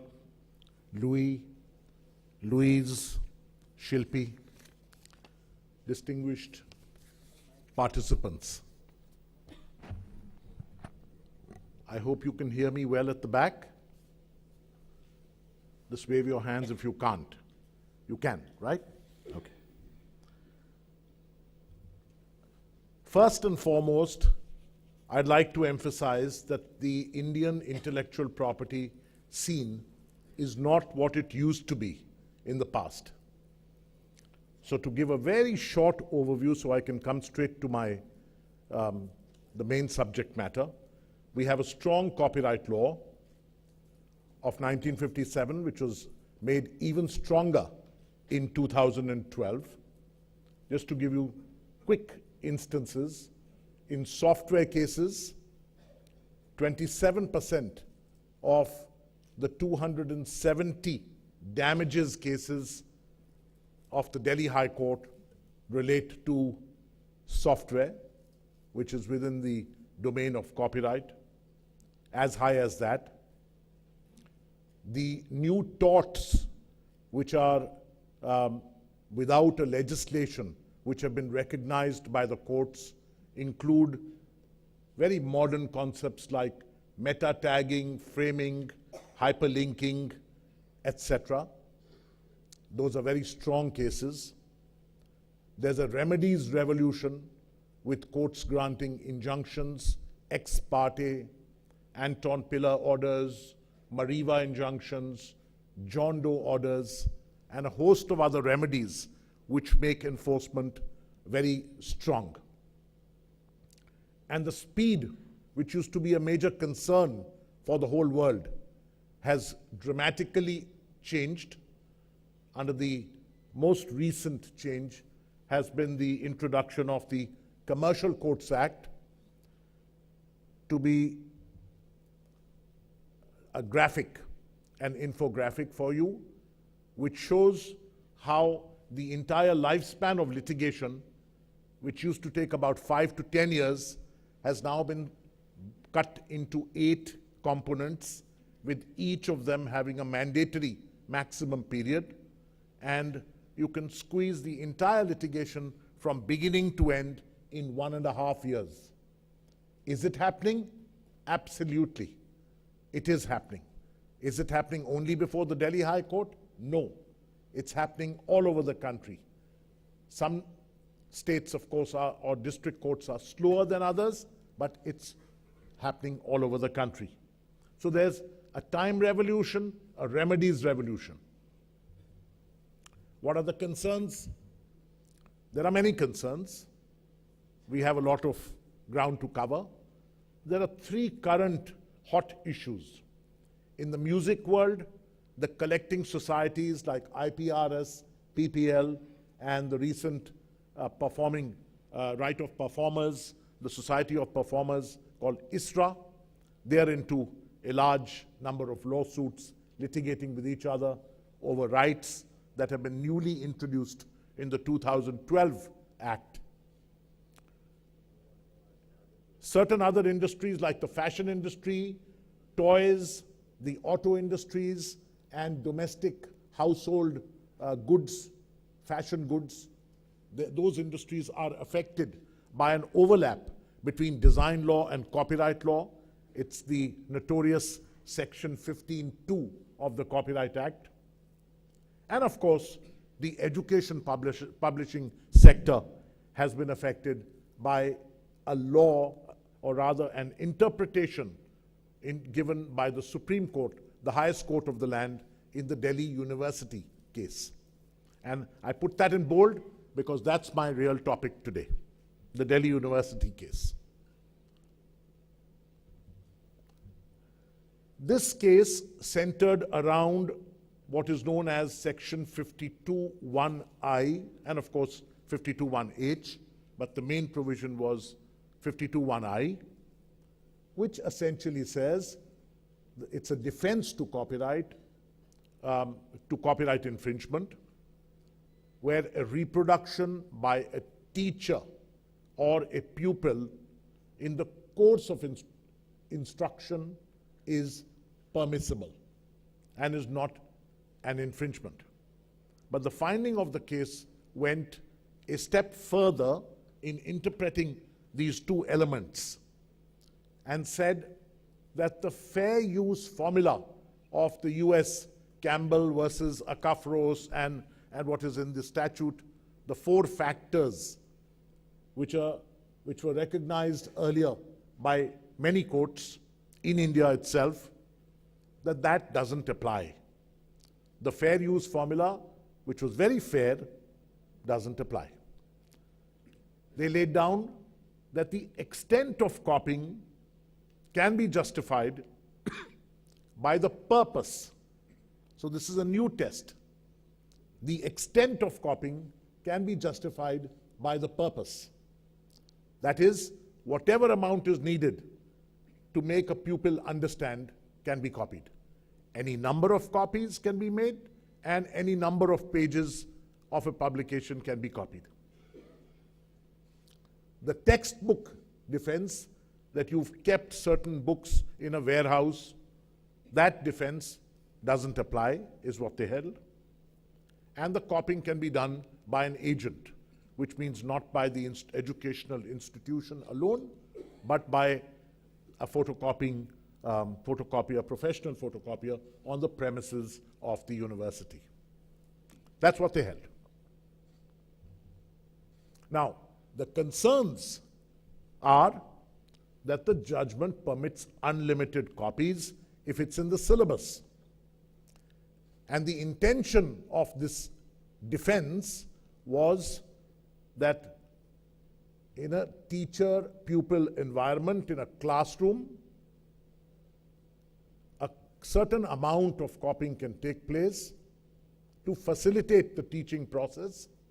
But now it has become an institutionalized photocopying outside the classroom. The four-factor test had been widely recognized in previous cases, but that was ignored. And is that against Article 9(2) of the Berne Convention? And globally, this contradicts the trend throughout the world, where there was a delicate balance between the copyright owner and the public interest. For example, taking into account who can reproduce, teacher, college, or student, in which environment, in a classroom, for example. How many copies can be made? One or more? What percentage of the total work can be taken? A few pages or more? And if royalties have to be paid, in which period, to collecting societies? These were the kind of factors that have been introduced in the legislations of other countries. Let me give you quick examples. Take New Zealand. In 1962, there was a legislation which had a similar provision as India, Section 21(4)(a). Then came, in 1991, a famous case, the Longman case, which said that the process of instruction starts a little before the class and after the class. It need not be in the classroom.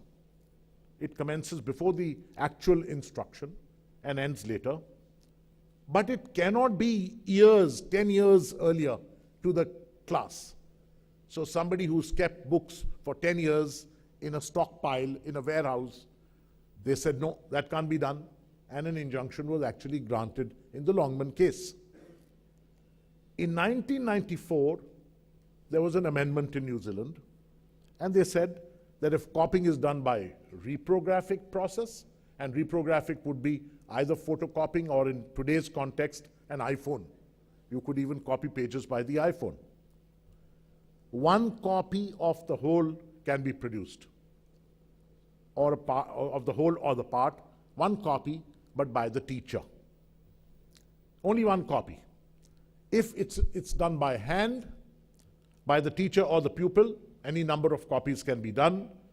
And if it is by the institution, which does not charge the pupil any money or any fee, then any number of copies, provided it's restricted to 3% of the work or 3 pages. And there are a few other things that if the 3 pages is the whole work, then not more than 50%. But there are limitations like that. Take UK. Section 36 of the UK Act said not more than 5% can be copied by the educational establishment in a 12-month period, provided it is for non-commercial purposes and there's an acknowledgement. And if it is communicated on a network outside the establishment, then it must be a secure network which is accessible only to the pupil or the pupils or the staff. In USA, they had the Section 107, the fair use factors, the 4 fair use factors, but no exception in the statute. Then there was an agreement between the teachers, the pupils, students, and the publishers and the educational institutions. And that was the agreement on guidelines for classroom copying. And there, a single copy can be copied by a teacher of a chapter, a story, an article, a chart, a diagram, etc. Only a single copy. If multiple copies have to be taken, then for each pupil, only one copy. But there were 3 tests introduced: the brevity test, the spontaneity test, and the cumulative test. For example, brevity test said you cannot take off a poem, or as some call it a poem, 250 words, and for prose, 500 to 1,000 words. Spontaneity test, from the time the teacher got an inspiration to use something to the time that he actually taught, if the gap was not large enough to get permission. That's the spontaneity test. And the cumulative test, if the overall, in one course, no more than 1 article story and no more than 9 instances of copying in 1 term. Now, India. What are the possibilities given the fact that the highest court of the land has laid what it has in the DU case? So the first possibility is to file a new case where you highlight the misuse by the agent or demonstrate by evidence that the extent has not been justified by the purpose. That's one track. The second is to distinguish the Delhi University case on facts rather than waiting for the day when this issue may travel to a larger bench, because that's really difficult. The third possibility is for the government to frame rules under Section 78 of the Copyright Act, where they can define the extent, as has been done in New Zealand, in the United States, and in United Kingdom. And this is much easier than a legislative change. Legislation in this country takes decades. And finally, an agreement between authors, publishers, and educational institutions, like the classroom guidelines in USA, where they can arrive at the extent, how many copies, to what extent, etc., and the conditions of the copying. These are the future possibilities, or at least some of them.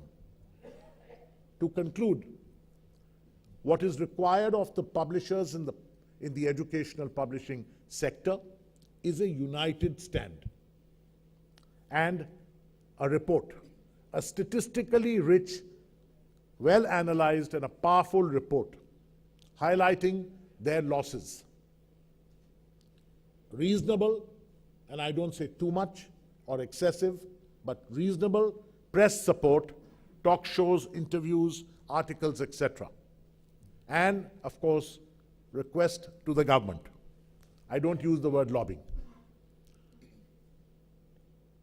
In parallel, a second case to try and reopen the issues. I did speak to a judge recently, and something fell out from his secret, I guess, the way the judges have their box, a secret box. And he said to me, he says, these are waves. They come, and then you try again, and after a few months or years, there's another judge who disagrees. And then the position changes. So never give up, is what he said. And finally, promoting the benefits of the collecting society, IRRO. That's an extremely important point. With that, I conclude. Thank you very much.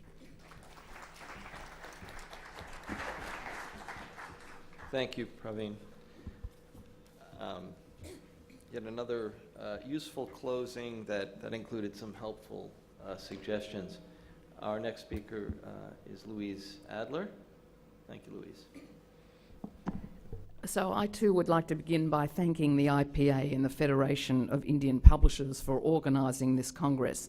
I'm honoured to attend and the opportunity for dialogue with colleagues. So I'm delighted to be here, and thank you once again. Paul K. St. Amour said, "Intellectual property is a frail gondola that ferries innovation from the private to the public sphere, from the genius to the commons." Well, copyright in Australia is a gondola with a long and tortuous history. It's been influenced by the geopolitics of imperial colonial relationships, the tidal wave of imported American cultural product, the rise and fall of cultural nationalism, the arrival of digital technology and the attendant overhyped democratisation of knowledge. It's been subjected to the tussle between localism and globalism, between free market ideologues and protectionist advocates, commercial interests versus individual rights, and consumer expectations versus the rights of intellectual property owners. For the past 2 decades, the Australian book industry has wrestled with these issues. In the trade publishing sector, the issue has focused on authors and publishers defending the principle of territorial copyright in an increasingly globalised market. In the education book market, the defence of copyright is now heating up again, with increasing pressures from governments and the educational institutions to allow for ever greater exceptions. Our view is that authors and publishers will suffer commercially, while consumers actually have no assurance of cheaper books and every assurance that content will be more generic and less distinctively Australian in the future. So Australia is a perfect emblematic case study of the problem that copyright poses in the 21st century. Authors and publishers share the view that the author has a right to commercialise her IP, that this is both a legal and a moral right, but that this principle requires ongoing advocacy and vigilance from content creators and producers. Copyright is a legal protection for the author, but it's also a means of protecting the integrity of the work. The Australian Publishers Association argues that both are important principles for us to defend. You'll all know that Samuel Beckett is often cited as an example in this debate.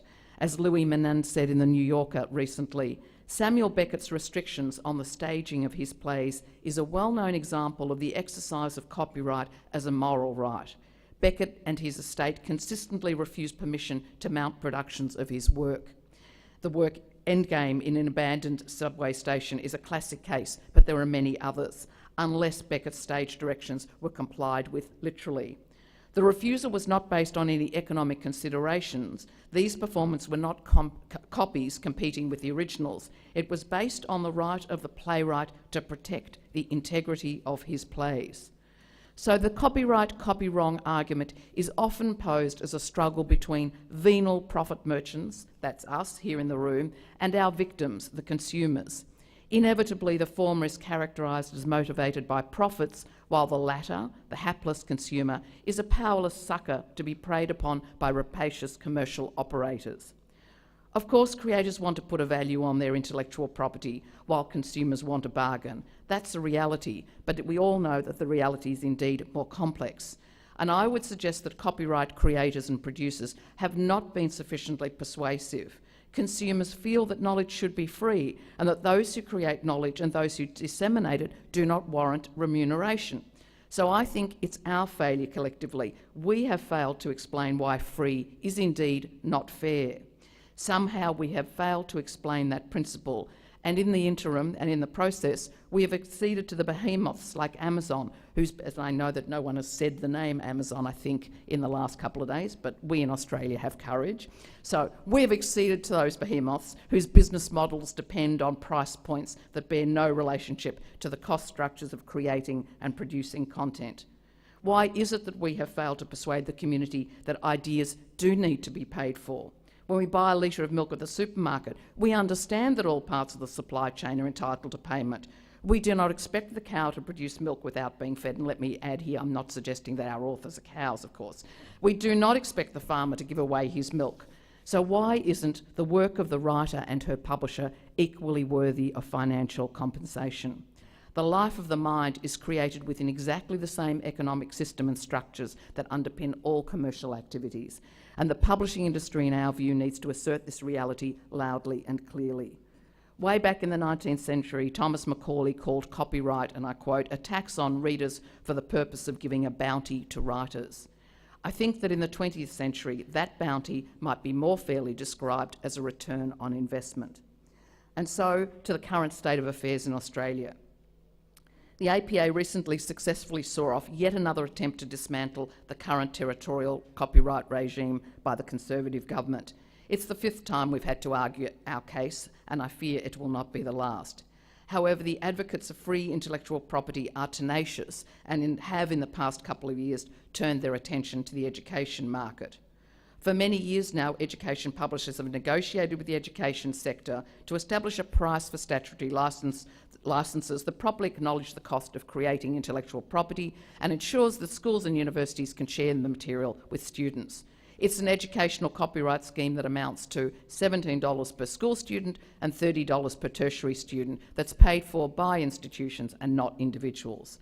These payments are returned to content creators and producers and ensure that new content is created.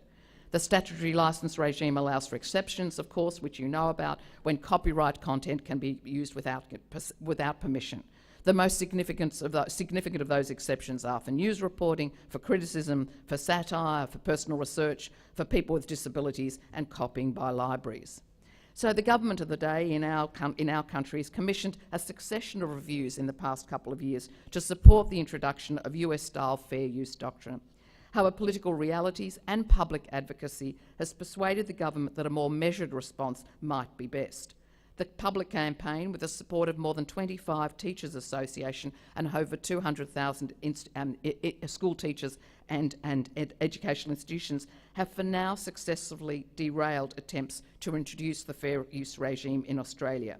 And we found support, thankfully, from colleagues in Canada, Louis mentioned this before, and the author John Deegan of the International Authors Forum, who surprisingly wrote in support of the Australian publishers. He wrote, and he describes the Canadian environment in the following way. Most educational groups have succumbed to the siren call of weakened copyright sung by self-serving techno-utopian voices like Wikipedia, Google, and the Electronic Frontier Foundation, and our government gutted the law. Now Canadian educators regularly find themselves in court, unprotected by institutional licences. Student costs have risen sharply, there is less domestic material for teaching, homegrown writers' incomes have collapsed, and the domestic publishing industry is in crisis. So the Australian Publishers Association decided we needed to establish a fair dealing committee last year to work through the issues. The challenge was to find a position that was acceptable to key schools, tertiary and scholarly journal publishers in response to a report on copyright and the digital economy and an inquiry into Australia's intellectual property arrangements by the current government. It was not an easy process, as you can imagine. And inevitably there was robust debate, but finally we've achieved some consensus on key issues, and this is the position that we hope to land on after negotiation with the government are concluded. So to summarise our position on fair dealing currently, Australian copyright law does need redrafting to reflect changes in technological process in the creation, delivery and usage of IP. Just because it's easier to use content these days, the rights of users, that is more stuff for free, should not be increased at the expense of the rights of creators. The statutory licence for educational non-commercial use remains a fair and efficient way for educational institutions to provide students with learning materials. But we do agree that there are some reasonable additional exceptions to the statutory licence, and they would include some material that's created without the expectation of commercial return and therefore should be excluded from remunerable work, and also some material created for a large market that's used only briefly in the classroom should be excluded from a licence fee. We agree that it's realistic to assume that the amount of recorded copying will inevitably be lower than the number of pages actually recorded as copied. A high percentage of direct-to-printer copying now goes on in Australia, which relies on teacher honesty, memory and willingness to log details without any checking. By comparison, the quaint old-fashioned copier, which has a counting mechanism, certainly made reconciliation simpler. But the APA is willing to accept the expansion of fair dealing exceptions to include quotations, non-commercial private use, technical use, archive use, and of course access for people with disabilities. But we reject entirely the proposal to expand the exception to, quote, general educational use, unquote, as that is the sole market for educational publishers. Nothing published is currently incidental to the education market. Indeed, it is totally fit-for-purpose content written for specific curriculums, specific subjects and specific year levels.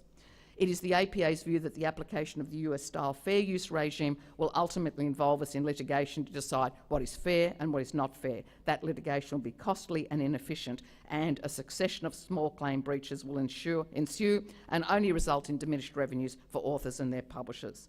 So the APA and our members will continue to fight for copyright and the rights of our authors. There are, as I said at the outset, commercial rights at stake as well as moral rights.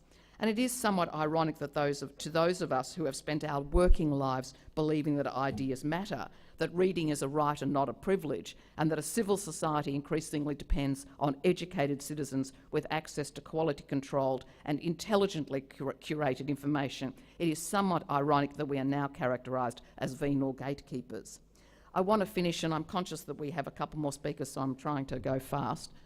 This is slow for me, but I'm trying to speed up. Many years ago, I read Alberto Manuel's A History of Reading. I'm sure some of you know it. And it's a brilliant book that I recommend to you if you haven't. For fellow bibliophiles, it's a superb piece of work. But one of his personal stories has remained with me for a very long time. It's a reminder about why writing and reading matter so much, but also about why copyright is a fundamental principle that ensures our collective respect for the author and their work. Even in the bleakest and darkest of times, as we heard yesterday in the session on the freedom to publish, books and their authors have given solace to the innocent. So I just want to conclude by reading this small passage to you from Alberto Manuel's History of Reading.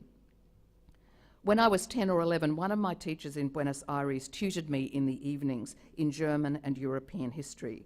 To improve my German pronunciation, he encouraged me to memorise poems by Heine, Goethe and Schiller, and a particular ballad from Gustav Schwab, in which a rider gallops across the frozen lake of Constance, and on realising what he has accomplished, dies of fright on the far shore.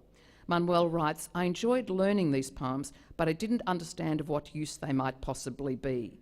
They will keep you company on the day that you have no books to read, my teacher said. And then he told me that his father, murdered in Sachsenhausen, had been a famous scholar who knew many of the classics by heart and who during his time in that concentration camp had offered himself up as a library to be read by his fellow inmates.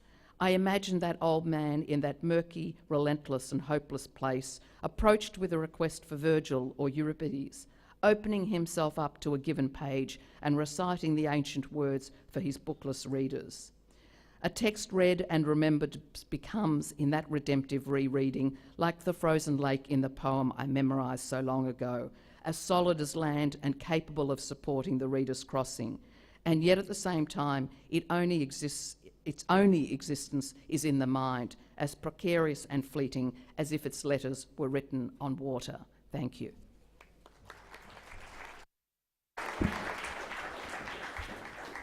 Thank you, Louise, for a budding success story in Australia by joining with teachers and universities, I know.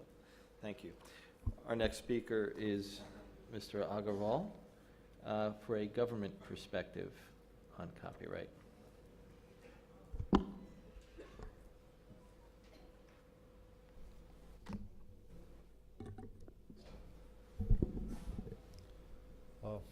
Thank you, ladies and gentlemen. I would like to take a step back. We have a lot of experts out here, and you've been hearing these views, not only in the copyright industry, but specifically on the publishing sector, and the steps forward, the way forward, the kind of challenges that all of you are facing across the world, and the solutions that are being found thereof. I would like to talk about the IP landscape in India in general, because we firmly believe that as we garner more respect for all IPs in general, so would the position for copyrights and more specifically for the publishing sector also improve.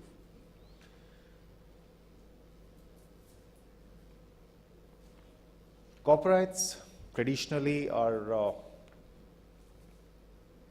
dealt with by different ministries the world over. There are countries where they're dealt with by the legislature also.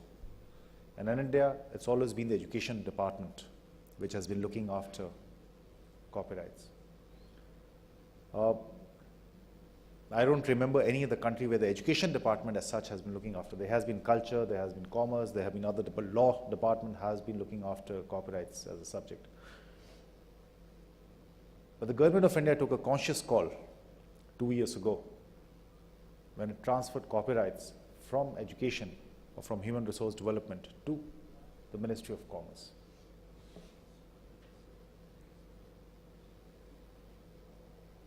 And although it's the same set of officers who man both the departments or the ministries, but the lens with which we look at copyrights has definitely changed.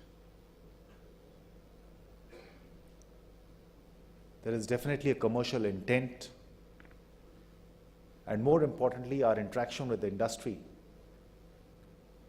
has shown us the way forward. And not only in terms of copyrights, but in terms of the entire gamut of IPs that we look at. Bringing all the IPs under one umbrella has definitely helped us focus and synergize our resources, our energy. And in conjunction with industry, we have been able to at least see the shoots, the budding shoots of forward movement.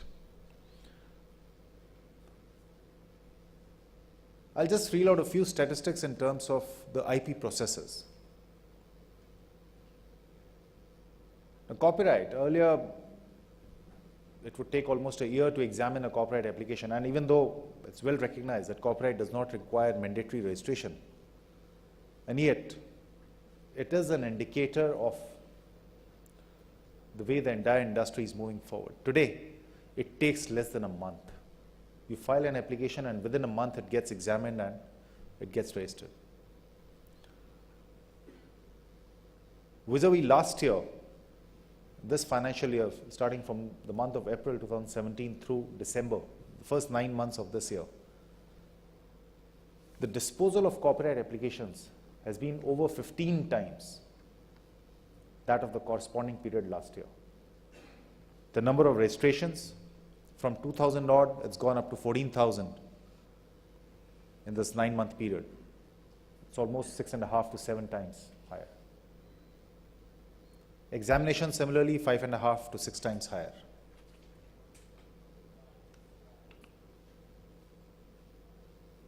And this is not just in terms of copyrights, even on trademarks. Kind of related, right? We used to take almost 13 to 18 months to examine an application. Today, it takes us less than a month.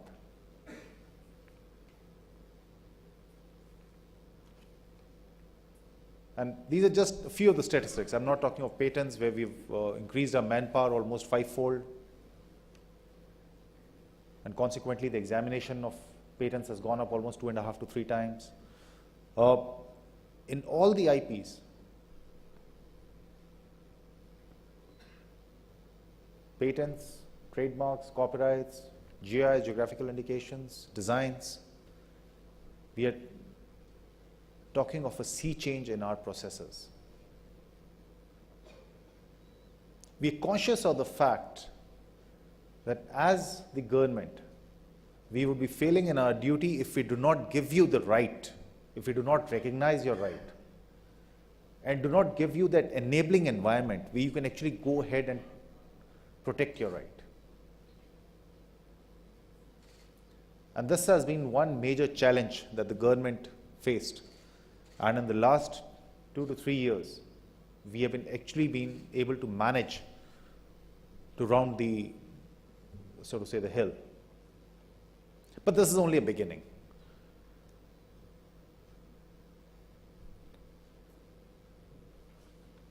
Praveen has already talked about the commercial courts and the way they are successfully bringing down the timelines for judicial intervention, for enforcement of the rights, for adjudication.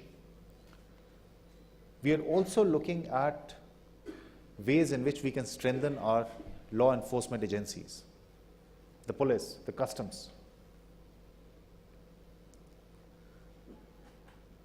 For the first time ever, we have actually talked of IPRs with police officials.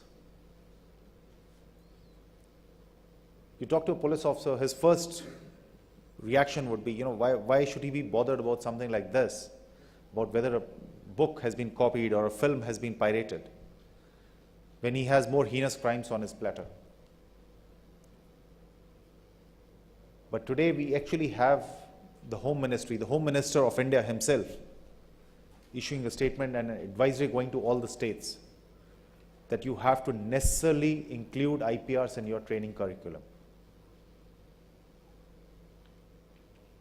Praveen has been at the forefront where we've actually developed a toolkit for police officials against piracy and counterfeiting, the two basic areas where the police have a major role to play in.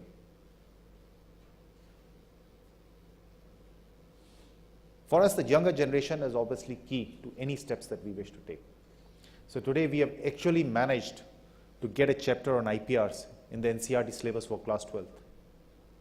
Something which for the last several years was an ask from the industry, and despite being with HRD, somehow it just didn't find favor.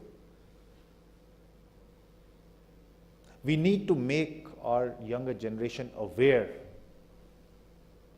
of IPs and the fact that they need to respect others' IPs. They need to recognize their own IP and respect others' IP. They need to recognize that copyright does not mean the right to copy. This is the messaging that we have tried to package, that we have tried to create, and thankfully, with the industry coming forth, we have been successful, at least in terms of an initial beginning. There's no doubt the road is long. India has a population of 1300 million. So we are not going to achieve this result too soon. But yes, a beginning has been made.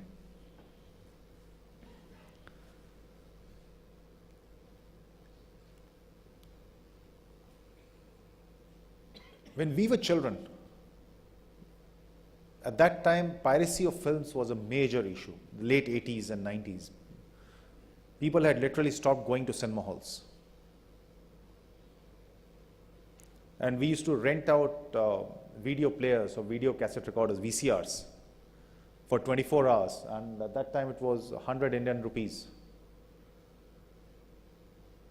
for a video recorder and 4 movies, 4 cassettes, video cassettes. And the entire family would spend the entire night watching those films back to back. But then the industry changed. The way they made those films, the technological advancements, the grandeur in those movies, it changed. And people started flocking back to the cinema halls. There is this huge raging debate on photocopying of books. And as pointed out, I'm sure we have not yet seen the end to it. There will be more and more interpretations, there will be more and more solutions that we found. But can we as an industry think of innovative ways in which we can tackle this problem and find a way out of it?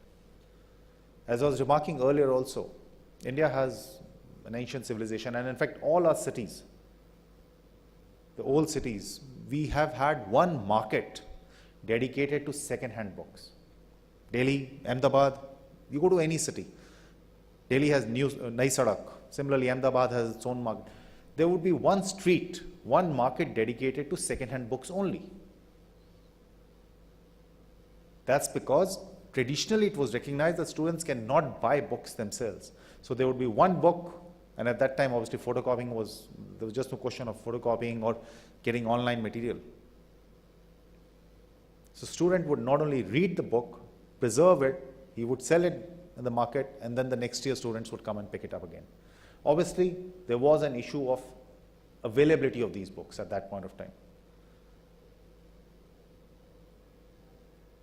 So as society moves on, can we find solutions to the problems? We have had books with watermarks, we have had colored books, the ways in which we can find solutions so that it can be a win-win situation for the publishers, for the authors, as also for the students. As government, yes, we are ready to listen to you. We are ready to work with you. We are ready to find the right policies, the right actions which can further this cause.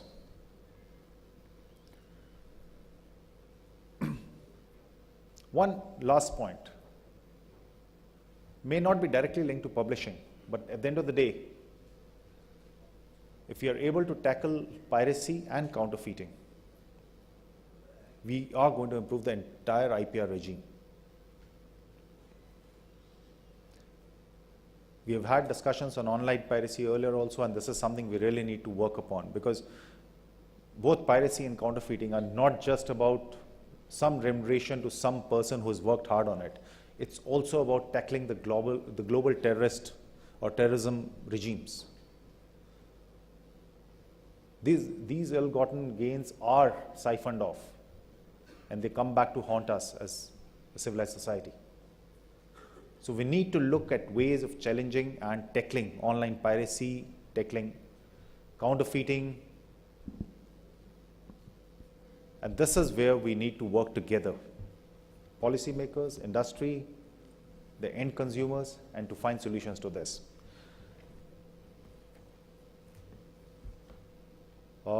We would be more than willing to take questions from you and try and find solutions to the issues that are being raised. Thank you.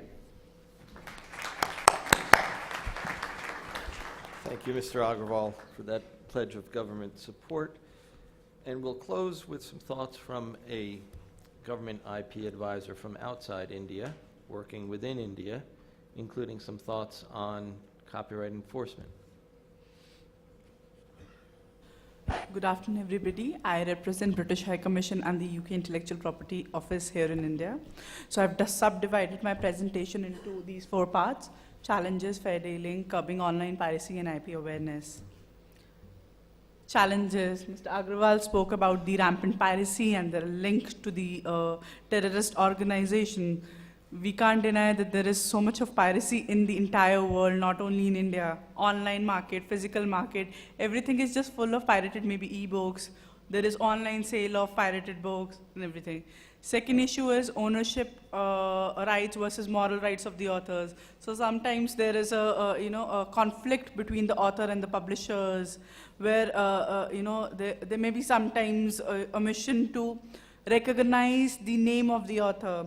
Then a few years back when I was doing my master's, I remember this case of Google's search engine. I thought I should put it in here. Of course, the matter has been settled, and I think many of us might be aware of this issue, but Google Book, I remember Google, what they did, they actually digitized all the books, and then they used to put little snippets of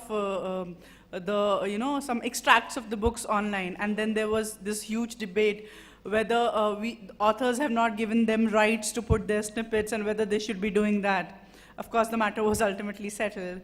Then there are limited resources the government has, and how to tackle the piracy in the online and the physical market. Here are the few reasons which I think are contributing to the piracy of the literary work. High prices, of course, that's not always the case. For example, the NCERT books are not very highly priced, but still there is rampant piracy in the NCERT books.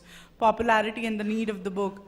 For example, the NCERT books are highly in demand because there is a need for those kind of books in educational world. The non-availability of the original books versus easy availability of the pirated books. Of course, illegal motive of the infringers, poor enforcement of laws, lack of coordinated market actions, and limited awareness of the consumers, consumer indifference. Sometimes people are not even aware what they're buying is counterfeit copies. UK has this study of online copyright infringement, OCI tracker. It provides UK with the understanding of consumer attitudes and behavior regarding the online content. So according to the 2017 OCI tracker, why people are infringing the online material? Because some people say it's free, 44% of the people said it's free, 45% said it's convenient, 37% said it's quick. And the same report also reflected that at least 11% of the book consumers have infringed the material.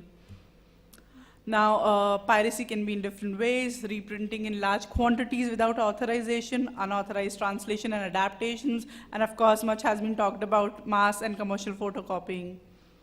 Now, fair dealing has also been discussed a lot. Fair use has been discussed a lot. I'm going to cover it from the point of the UK. So a lot of exceptions are covered under the UK laws. uses by libraries and archives, non-commercial education and research, accessible copies for disabled people, satire, criticism, mockery, etc. So non-commercial research and private study is a fair dealing concept in UK. However, it requires sufficient acknowledgement if it is for research purposes, criticism and review, news reporting, parody, illustration for instructions. What has to be seen that the use has to be proportionate and fair. Now, how do you assess if the use is proportionate and fair? So there are certain factors. The most important factor is, does the work affects the market of the original work? If it is acting as a substitute, if there are huge financial losses for the authors and the publishers, then it's not likely to be fair dealing or fair use. It is, piracy, or it is infringement of the copyrighted content. Second factor can be whether the amount you have taken is reasonable or is appropriate. If you're copying the whole content, most of the time it is not considered as fair use or fair dealing. Then again, educational exceptions. For example, if a teacher is teaching in the class, she's allowed to take certain extract of a copyrighted poem or an article for the purpose of illustration. But you have to see that it's only for non-commercial and educational purposes. I'm going to skip this because I have less time. Again, so this has also been discussed. Photocopier, you can use the photocopying machine to make multiple copies. However, you have to see that there is no licensing scheme in place. So UK follows the system of copyright licensing scheme where you are supposed to take licenses if you are an educational establishment also. So I think Mr. Anand covered this, that you can't copy more than 5% within an year. For non-commercial research and private study, it's always important that you only take limited extract of the work so that you are covered under the fair dealing provisions. The use of the work must not be for commercial purpose. It has to be fair dealing. It has to be accompanied by sufficient acknowledgement. Of course, you can photocopy the whole article, but it's only for your personal use. This has been covered. I'm not India. Mr. Anand again covered all these things. For you can how do I say? Okay, for private and personal use, including research, criticism, reviews, reporting of current events, it's all considered to be fair dealing in India. Now, I'm going to discuss few examples of curbing online piracy from the UK perspective. So UK launched this Operation Creative in the year 2013. It's an initiative to disrupt and prevent websites from providing unauthorized access to copyrighted content. It's led by PIPCO, that's a specialized unit of the City of the London Police, and it has been done in partnership with the creative industries and the advertising industries. So what happens, the right owners identify the infringing sites to PIPCO with their evidences. PIPCO evaluates the evidence, verifies whether the sites are infringing or not. Then website owner is contacted by PIPCO. They are given an opportunity to correct their behavior. If they correct their behavior, well and good. If they don't correct their behavior, then there are additional factors, there are additional steps which PIPCO takes into account. For example, they can contact the domain name registrar to ask them for suspension of the website. Then they can replace the advertising with the banners that the site is under criminal investigation. The third and the most important thing is that they get in touch with the advertising agencies and tell them not to provide revenues to these particular websites which are infringing through the infringing website list. So there exist infringing website lists in the UK where the advertisers decide, they take the data from the list and they decide to cease advertisements on those particular websites. So what happens, because these websites are not getting enough revenue to run their websites, they have to shut down ultimately. As of October 2017, there have been at least 2,800 websites on this list. Between January 2016 and January 2017, there has been at least 64% decrease in the advertising from these top UK advertising companies to these infringing websites. Now, in the year 2017, along with the Intellectual Property Office, Google, Bing, and the UK Creative Industries, they entered into this voluntary code of practice wherein it was decided that infringing websites will be demoted in the search results. That's another initiative by the government as well as the creative industries and the private players like Google and Bing, where they're trying to stop the piracy and infringement of the copyrighted material. Public awareness and outreach. Mr. Agrawal has discussed this again. I'm going to cover it in very short manner. So IP education in school is very important. Why? Because young children are not only IP consumers, they're going to be IP creators in future. So there is an increasing need to make them understand that, of course, intellectual property theft is very uncool. It's not good for you. For example, you are, if you're stealing somebody else's pencil box, that's theft. If you're stealing somebody else's copyrighted content, that's also theft. However, there is also a need to make them explain, to try and make them remember that you are the creator. You are going to be maybe the music creator, you're going to be author. So it's important that you also understand that there is a need that you protect your intellectual property. I've covered all this. UK has taken various measures through schools, educational establishment, through various online portals to help children understand why is there a need to understand intellectual property and how can you curb online and piracy in the physical market. Thank you very much. Thank you.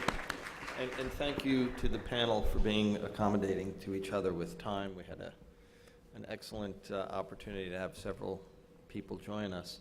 I think we are out of time, and so maybe the best thing to do is to encourage the panel to linger up here if anyone has questions to come to the front, because I think there's an announcement that needs to be made. Thank you very much.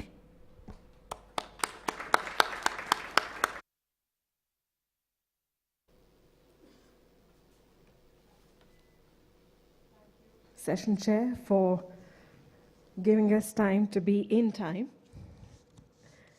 And now to present a memento to the esteemed speakers and the esteemed chairperson, I have the pleasure of first requesting on stage Mr. Pranav Gupta. May I request you to kindly present a memento to the esteemed speaker, Mr. Praveen Anand.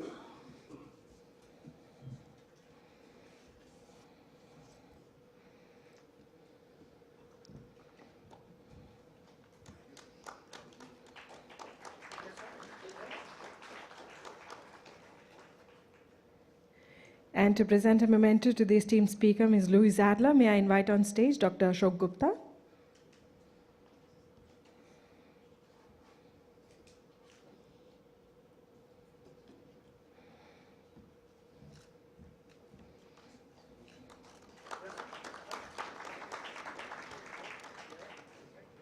To thank our esteemed speaker, Louis Simpson, with the presentation of a memento, I have the pleasure of inviting on stage Mr. Debajyoti Datta.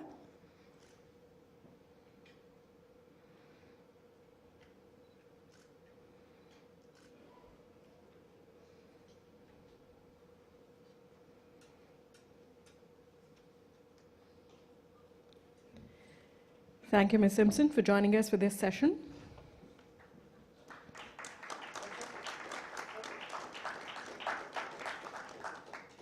We are thankful to Mr. Rajiv Agrawal for his presence here today in this session. To present a memento, may I invite on stage Mr. Naveen Gupta.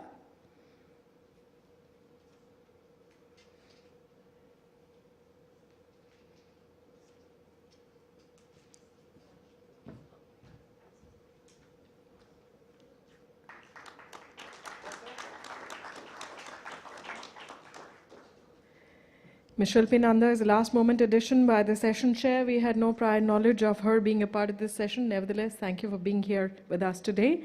And to present a memento to the esteemed chair, may I invite on stage Mr. Asuk K. Ghosh.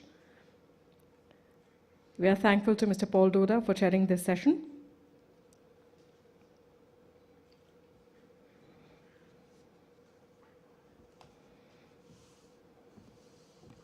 Mr. Paul Doda.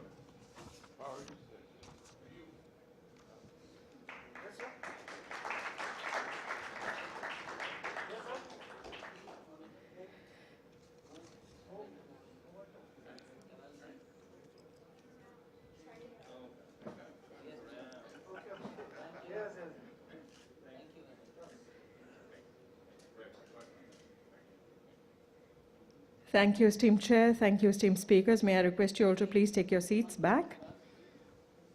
Meanwhile, I have the pleasure of introducing to you another illustrious speaker.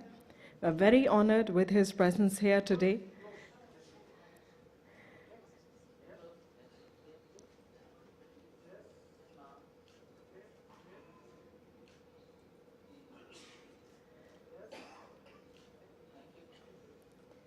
And ladies and gentlemen, we also have the pleasure of telling you all that without their generosity and without their kindness, this event would not have been possible. Ladies and gentlemen, it gives me great pleasure to introduce to you all Mr. Ahmed bin Rakad Al Ameri. He is the chairman of the Sharjah Book Authority, whose jurisdiction covers most publishing activity in Sharjah, including the publishing free zone, public libraries, Sharjah International Book Fair, and Sharjah Children's Reading Festival. In his former position as the director of the Sharjah International Book Fair, Al Ameri has been instrumental in its growth and international acclaim. Under his astute leadership, the SIBF now attracts visitors and publishing luminaries from all over the world. May I request members of the audience to please kindly take their seats. Through his guidance, the event has become one of the largest book fairs in the world and is recognized as the most prestigious in the Arab world, growing in reputation and stature year on year. The most recent SIBF attracted over 2.4 million visitors and over 1,700 publishers participated from 65 countries. So, ladies and gentlemen, please join me in welcoming on stage with a rousing applause, please, Mr. Ahmed Al Ameri.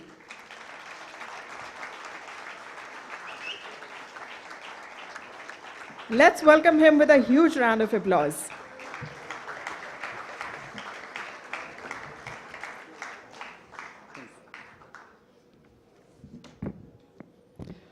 Wow, what a wonderful introduction.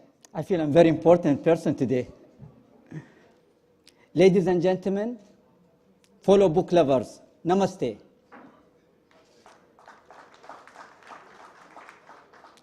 I would like to say how delighted we are to be sponsoring the 32nd International Publisher Congress. We hope your stay in this fabulous city is enjoyable and that is helping you to discuss important issues, make friends, and do a lot of networking. As you know, the Congress was last here 26 years ago, in 1992. So many things were different. Amazon was a river. Donald Trump was just a property developer. And the England cricket team lost the Ashes. Well, maybe not that so different. The global publishing industry has seen tremendous changes in this time, and we have seen a lot of changes in Sharjah too. The Sharjah International Book Fair has grown from being a fair mostly focused on the Arab world to one stand alongside London and Frankfurt in the global importance. That change is still continuing. We have recently opened one of our most ambitious projects ever, Sharjah Publishing City, our publishing and printing free zones. This is a perfect example of the vision of the Sharjah ruler, Sheikh Dr. Sultan bin Muhammad Al Qasimi, who want to use books and publishing as an outstretched hand to the world and make Sharjah an international destination and hub for publishing. We are so proud of Sharjah Publishing City, and I know that many of you attended its opening last November. We hope that you will return very soon because more and more is happening. Sharjah Publishing City is the home of the book trade in the UAE. In the massive new state-of-the-art building, we have the Emirates Publishing Association, the Emirates Library Association, the Children Book Association, the National Media Council of the United Arab Emirates, the Arab Writer Unions, and the Emirati Writer Unions. These are just some of the organizations that are now based there. It is the powerhouse for the book trade. It is a one-stop solution for publishers that will offer printing facility, both digital and offset, and the distribution hub to the region and beyond. We offer a perfect gateway to dynamic market thanks to the Sharjah Excellent International links, you here in India, and on to China, Africa, and Europe and America. International publisher will be able to print with us and distribute to all the customers. This is another way in which we are bringing international publishing market together. Sharjah Publishing City is the home for all the publishers and will become the central publishing hub for the whole MENA region and indeed to the world.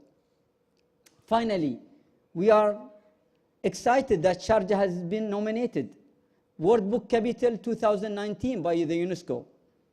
In our turn, show the world the importance we place on books and reading. Ladies and gentlemen, we hope that the rest of your stay in Delhi both achieve.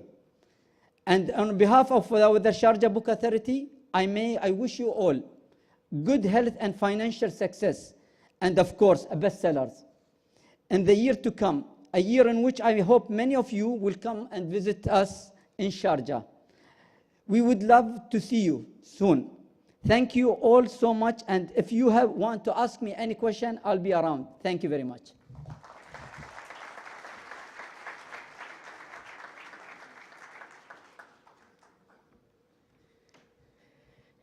Thank you. It's been a pleasure and honor to have you here with us, and may we reciprocate your good wishes by wishing you many bestsellers in future.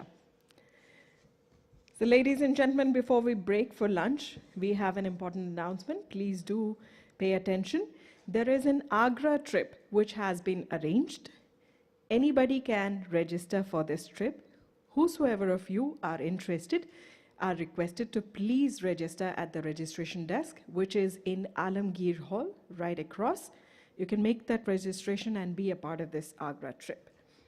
And meanwhile, we are ready to take a break for lunch, and we are delighted to share with you all the lunch is being sponsored by Ratna Sagar Private Limited. We are indeed thankful to Dr. Dhanesh Jain and his generosity. Ladies and gentlemen, may I invite you all to please join us for lunch, and please don't forget to join us once again at 2 p.m. sharp for the next session. Thank you and enjoy the food.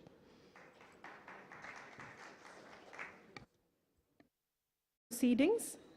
The session which is right after lunch is called The Threat of Self-Censorship in Publishing. But before that, we would like to tell you all that the sumptuous spread that you enjoyed was being sponsored by Ratna Sagar Private Limited. Ladies and gentlemen, we are thankful to Dr. Dhanesh Jain, Managing Director, Ratna Sagar Private Limited, for his kindness and generosity.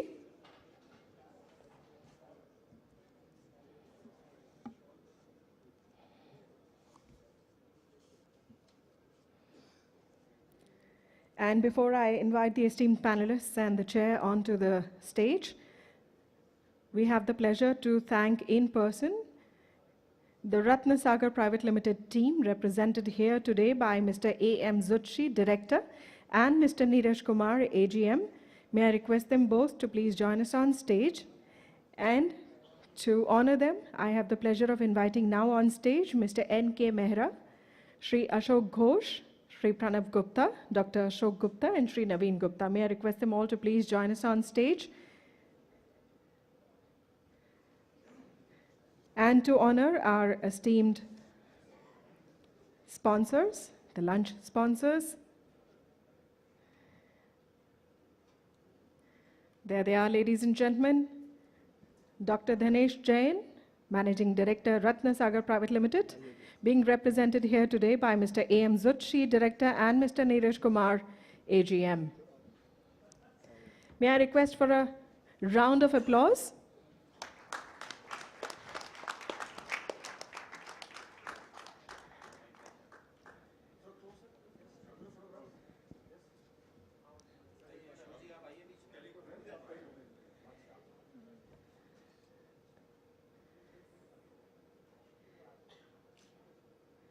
And may I share with you that the foodie in me was absolutely delighted with the food, and I went berserk today.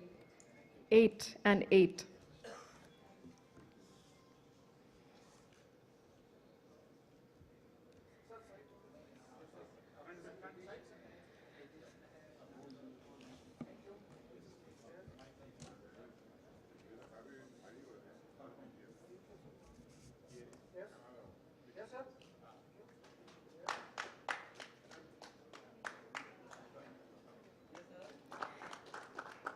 And we'd like to express our thanks to the esteemed organizing committee members, Mr. N.K. Mehra, Shri Ashok Ghosh, Shri Pranav Gupta, Dr. Ashok Gupta, and Shri Naveen Gupta for having joined us on stage. And ladies and gentlemen, before we move on to the next session, please do not forget that there is an Agra trip which has been arranged. Whoever is interested in attending are requested to please register at the registration desk in Alamgir Hall. Meanwhile, we'd like to hear from a few words from Mr. A.M. Zucchi. Please put your hands together.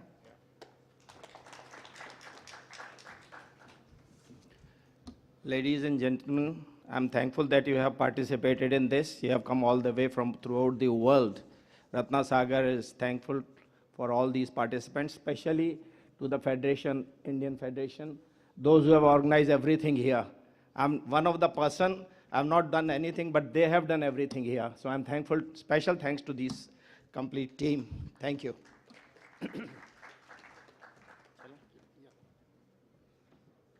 So ladies and gentlemen, we've been seeing their faces working tirelessly behind the scenes, trying to make this event a success. Let's show our appreciation for them and our thanks to them. So it's now time to invite on stage the esteemed panelists and the speakers of this session. It gives me great pleasure to invite on stage Mr. Christian Emerson, CEO, Norwegian Publishers Association. And the panelists for this session are Ms. Trasvin Jitl-Decharak, representing Silkworm Books, Thailand, and Mr. Jürgen Boos, President and CEO, Frankfurt Book Fair, Germany.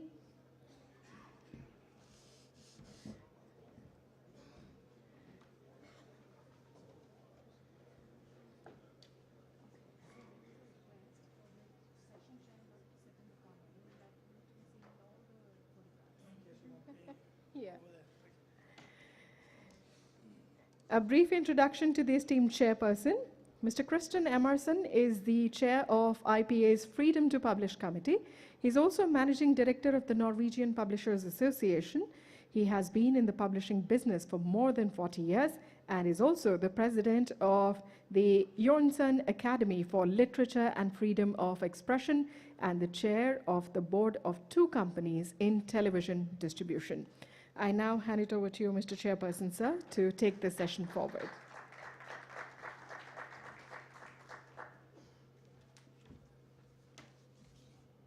Thank you and welcome back. We have a distinctive guest speaker and panelist for this session today on the threat of self-censorship in publishing. The International Publishers Association is committed to defend and promote the freedom to publish, which is under worldwide siege today. Freedom to publish has been one of the IPA's 2 primary policy drivers since the creation of the organization in 1896. And even in countries with few regulations on freedom to publish, publishers might have to consider the negative consequences of producing and distributing certain content. The same fears that affect publishers and lead them to self-censor can also infect authors, booksellers, and librarians. If these fears delay or stop the creation or publication of works, then it's the readers who are deprived. If we are to create and maintain free, healthy societies, then publishers must have the will and the ability to challenge established thinking, preserve the history of our culture, and to make room for new knowledge, critical opposition, and challenging artistic expressions.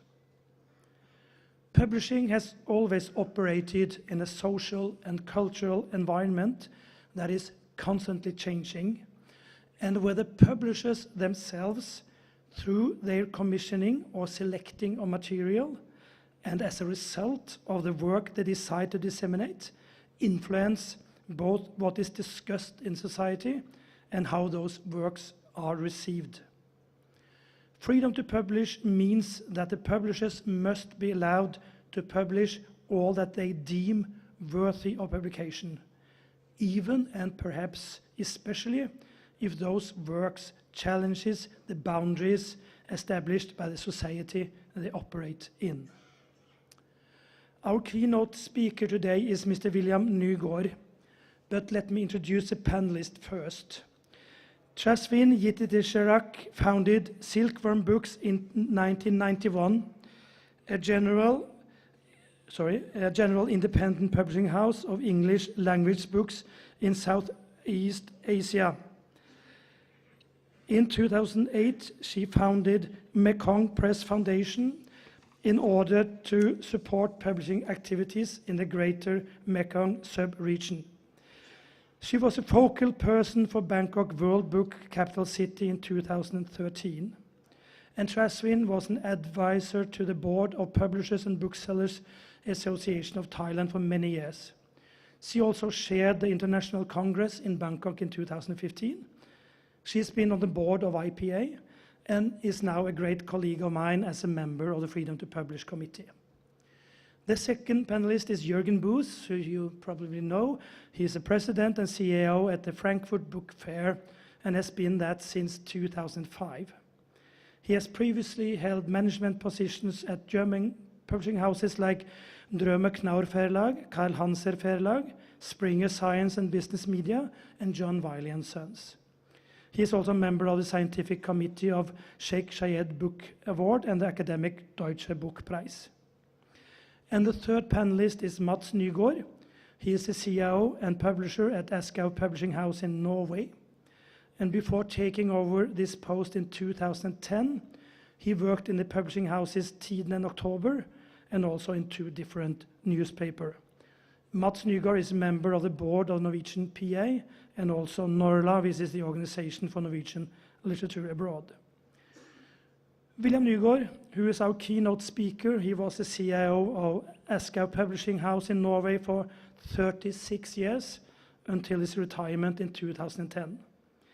He was not only a CEO, but a publisher in the purest meaning of the word. And you might have guessed, Mats is the son of William. The publishing world and the rest of the world is well aware of the fact that on the morning of 11th of October 1993, William Nygaard was shot 3 times in the back outside his home in Oslo. Although the crime was never solved, most people, including Nygaard, link the incident to the fatwa he received as a publisher of Salman Rushdie's book, Satanic Verses.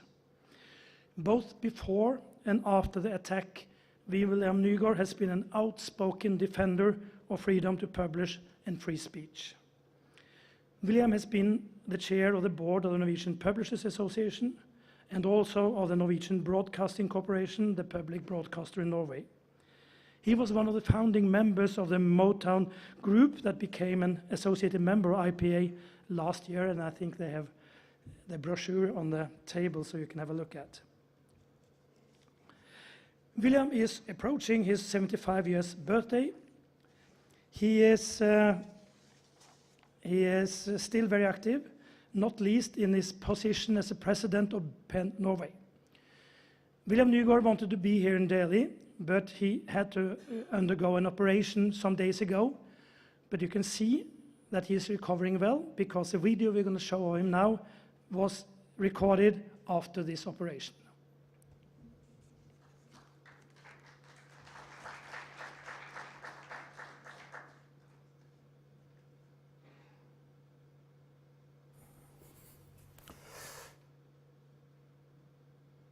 Colleagues, nice to be with you somehow.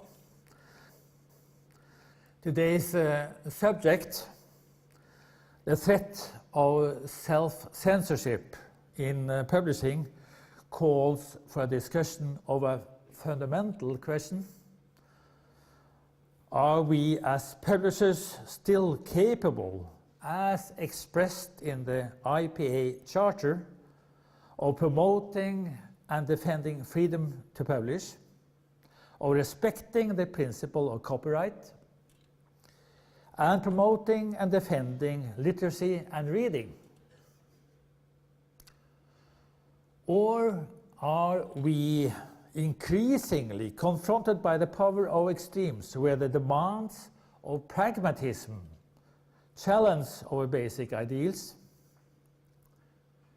This happens when profit becomes the unique aim of the publishing venture, existing on a purely commercial basis, or when we publishers function as obedient underlings for a political regime of powerful multinational owners. In these cases, self-censorship and the chilling effect are inevitable, and our business itself becomes a threat to our ideals.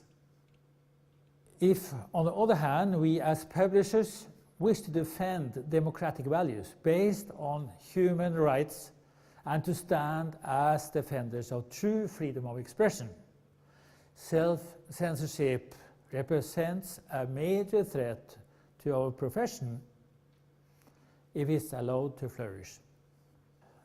What do we mean by self-censorship? To put it simply, self-censorship occurs when we censor ourselves or our profession in order to avoid conflict or in fear of personal consequences. Is this really a problem in the publishing world of today? I'm sorry to say absolutely. I think all of us in this room may cause self-censorship in our respective publishing houses, and more so than our editorial departments. That is why it is a fundamental task for this Congress to strengthen our awareness of this phenomenon. An increased understanding of what is at stake will make it possible to work against self-censorship, to banish it, and turn it into a taboo for every publishing house subscribing to the fundamental rights of publishing. How does self-censorship arise? The fields of conflicts are manifold. Religious and cultural diversity sharpen latent differences. Of course it does. Superficial political correctness may make us too cautious. Economic risk confronts us with dilemmas, and changes caused by new structures of leadership in publishing houses strengthen the threat of self-censorship. It is not just fear or the pressure from outside, a Rushdie fatwa or a Charlie Hebdo, that can function as triggers. The way we work as publishers is just as important. In other words, the threat of self-censorship in publishing manifests itself on two levels. Internally, treated by ownership politics, the values held by leaders and working methods. Externally, triggered by fear or pressure caused by religious, political, or cultural elements. In the following, I shall focus mainly on the first of these two elements. How today's owners, boards and managements confront these challenges. What changes in publishing structures and recruitment increase the danger of self-censorship? Are we in a situation where self-censorship has become the elephant in the room of today's publishing structures, the taboo that we never mentioned? For instance, how many in this present audience are involved in the current process of evaluating manuscripts? How many of you meet with the writers regularly? How many exercise a direct editorial responsibility? Of course, several of you still do. All the same, I maintain that we have seen considerable change in the professional background of the delegates of the IPA of the last 30 years, mirroring changes in leadership and responsibilities. In this period, publishing houses have grown as a result of national and international mergers. Leadership based on the so-called publisher model, where the head of the company is responsible not only for the bottom line, but also for editorial strategy, has been abandoned to a large extent. The global liberalist wave of the late 80s caused an intensified focus on size. The chase for quick profit pushed more long-term literary goals aside. A culture of greed developed that also hit the media and the world of publishing. The first big mergers came already in the 70s, strongly motivated by the possibilities of new media technology. And the new multimedia groups were promised a golden future. After this period of more or less successful mergers, one essential question remains. What happened to the independence of editorial decisions and strategies? A sacred principle that is based on absolute non-intervention in editorial matters from board and owners. As publishers with a more traditional literary background were replaced by leaders with experience from finance, I underline the distance between editors and top management increased. Pressure for increased profitability led to more power for economic considerations and more pressure from marketing departments, weakening the influence of professional editorial experience. Short-term thinking replaced the will and courage to make room for an editorial policy with long-term prospects. Mentalities changed, opening up for self-censorship and overly cautious editorial approach based on secure, more commercial thinking. The work on an active backlist was significantly reduced. New methods also lead to an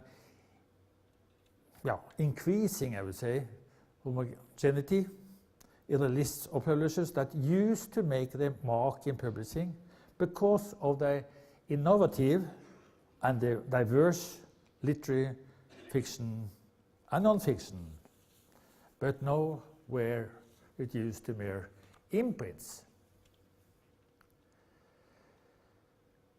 The search for new literary fiction suffered, particularly in the American and British markets, making it very hard for colleagues from the rest of the world to find new significant literary voices to introduce to their own reading public.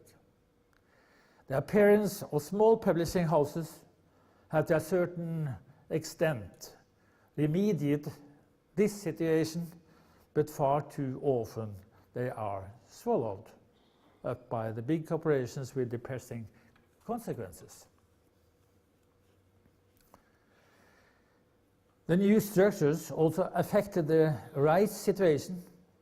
Publishing houses concerned because of the developing of rights sales, particularly in the Anglo-Saxon countries, realized that they had to explore and secure new avenues for maintaining their own rights and those of the writers. The writers and their organizations demanded it, and the pressure caused by an increasing number of big competitors made it necessary. In my country, in Norway, the Publishers and Writers Organization negotiated a groundbreaking standard agreement in 1990 together. This agreement secured a standard royalty scale of the authors, a scale for royalty. But a crucial element in our context was the establishment of the right of the publisher not only to the primary publishing rights, but also to the sub-rights and foreign rights, implying, of course, a follow-up duty. This was considered a victory for the role of classic publishing in an approach of drastic changes, we can say, in modern times. One sector that has thrived in the wake of the obvious vacuum created by the standardization of corporate publishing is that of the literary agent.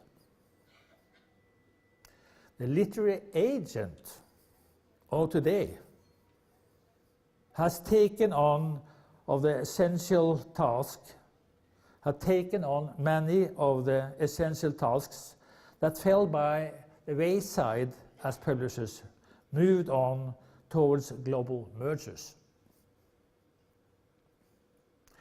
The agents come up with ideas, they recruit writers, are dedicated readers of manuscripts, and demand that rights, both for backlist and new titles, are taken care of in the author's best interest on a literary and professional as well on an economic level. But on the other hand, their activity has meant increased economic pressure on publishing houses, which have to spend heavily on buying rights instead of handling and developing them themselves. It has also affected the author's profits. How do today's editors feel about their role? What happened to hands-on publishing carried out by dedicated publishers and editors, anchored in a firm belief in the importance of long-term strategy, taking care of their authors and enabling them to flourish, building a strong national literary tradition, and also in due course bringing about financial success. What many publishers have refused to acknowledge in the 30 years or so that are now behind us is the fact that for the publishers, the ideal purpose of taking on our share of responsibility for the developing of our respective societies and guaranteeing freedom of expression is the very key to profit, if measured properly. This remains a paradox in today's liberalist publishing industry.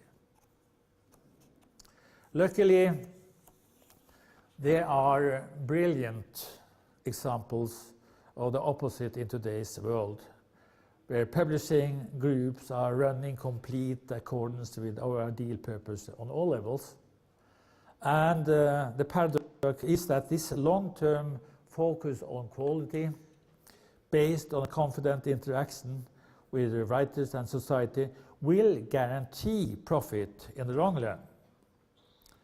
Self-censorship as an undermining threat to honest quality publishing is kept at bay, and the publisher's role as guardian of freedom of expression is secured, also according to our charter. As stated in my opening remarks, self-censorship is based on fear and leads to the chilling effect. Fear, perhaps, of economic risks, fear of reprisal, such as the threat of losing your job, or being demoted, or being passed over for promotion. Self-censorship may be triggered by fear of standing out, of leaving the safety of group consensus, of not being politically correct. This is definitely a dilemma in the Nordic affluent societies. Fear may be triggered by rules of law concerning defamation or blasphemy. The law against this has abolished in Norway, by the way, or by hate and racism. Despite all this, what keeps a publisher going is firm belief that the ideal and the creative dimension of publishing outweighs personal risks. But fear may also spring from the other threats in authoritarian regimes. The pressure of political power and public persecution of a publisher remains a frightening dimension. It is not a representative factor in our discourse today because it's a very extraordinary character and surpasses our context. All the same, we are witness to extreme bravery from publishers who endure enormous pressure from the extremist regime in Turkey, for instance, and in many other countries where freedom of expression is perceived as a threat. As president of Norwegian PEN, I have personally witnessed the pressure that Turkish publishers and journalists have to stand up to.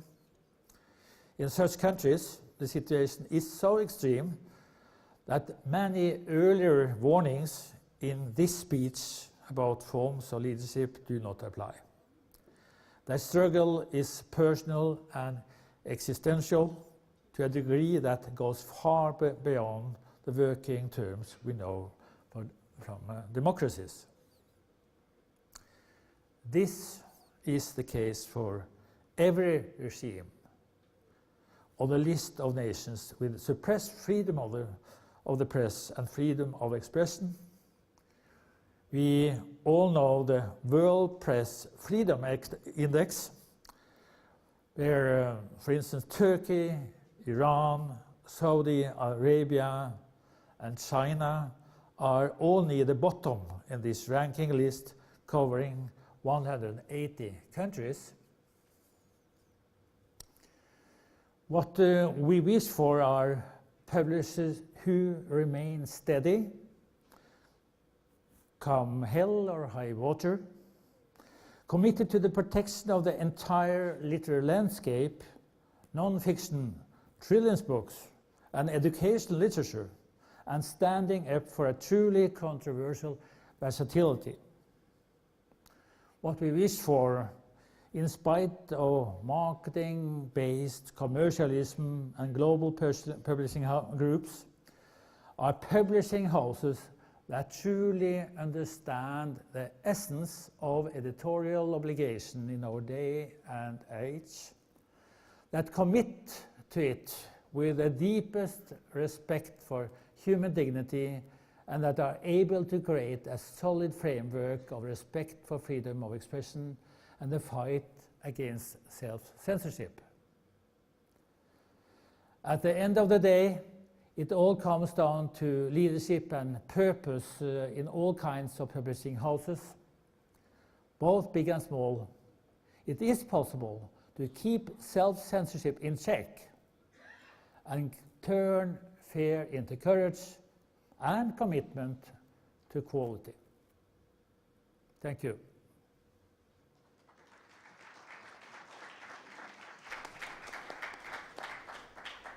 Yes, thanks to William. I think I would start asking you, Trashwin. William talks about a lot of challenges. Which one would you like to start to reflect on? Yes, thank you, Kristen, and thanks IPA and Indian Federation of Indian Publishers having me today. We discussed the most important thing, and I always say that I'm an expert on self-censorship because I come from the very suppressed country which have a very strong law and legal issues on freedom of speech and freedom to publish.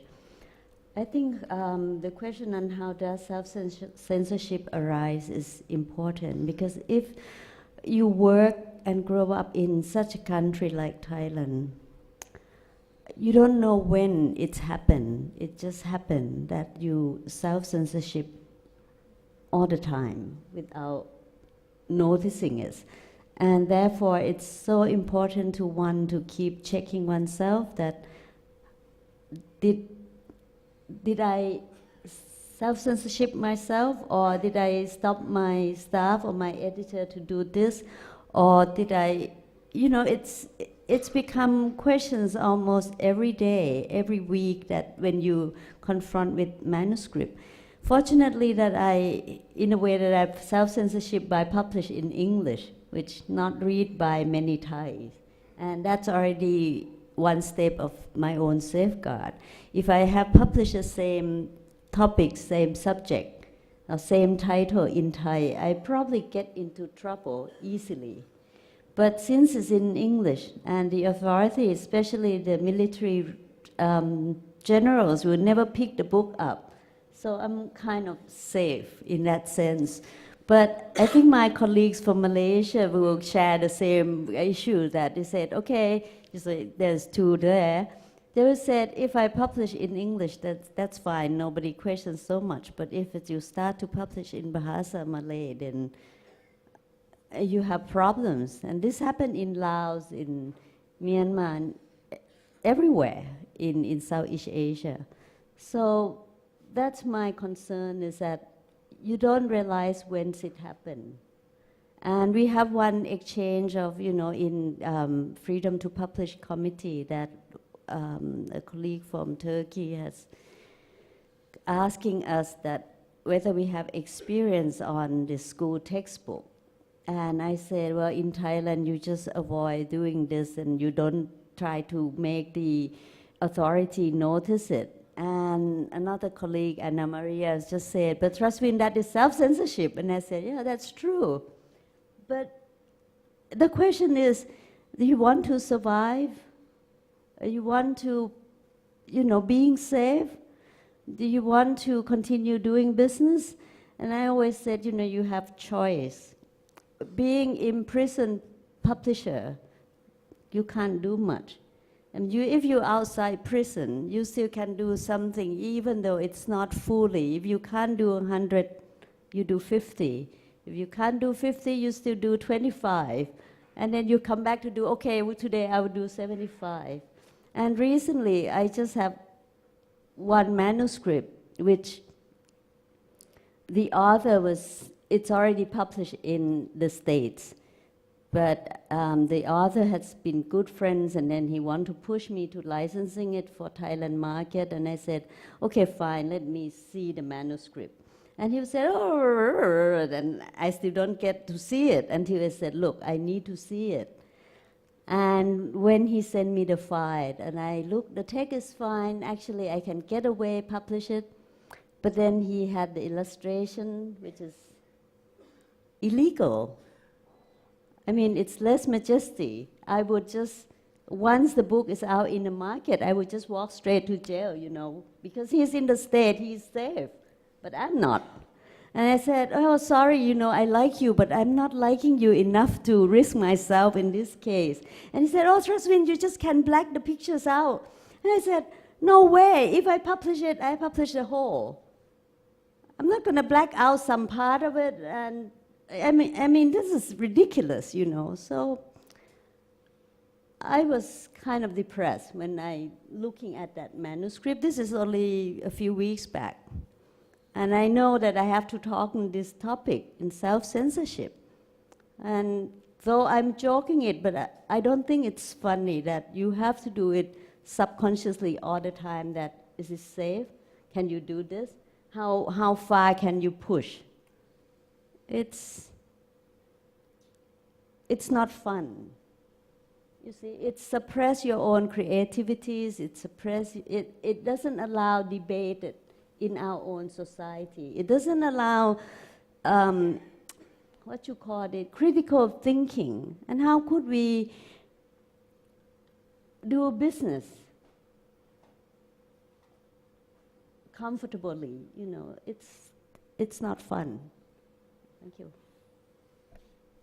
Thank you, Trashwin, for speaking so freely about the challenges that you have.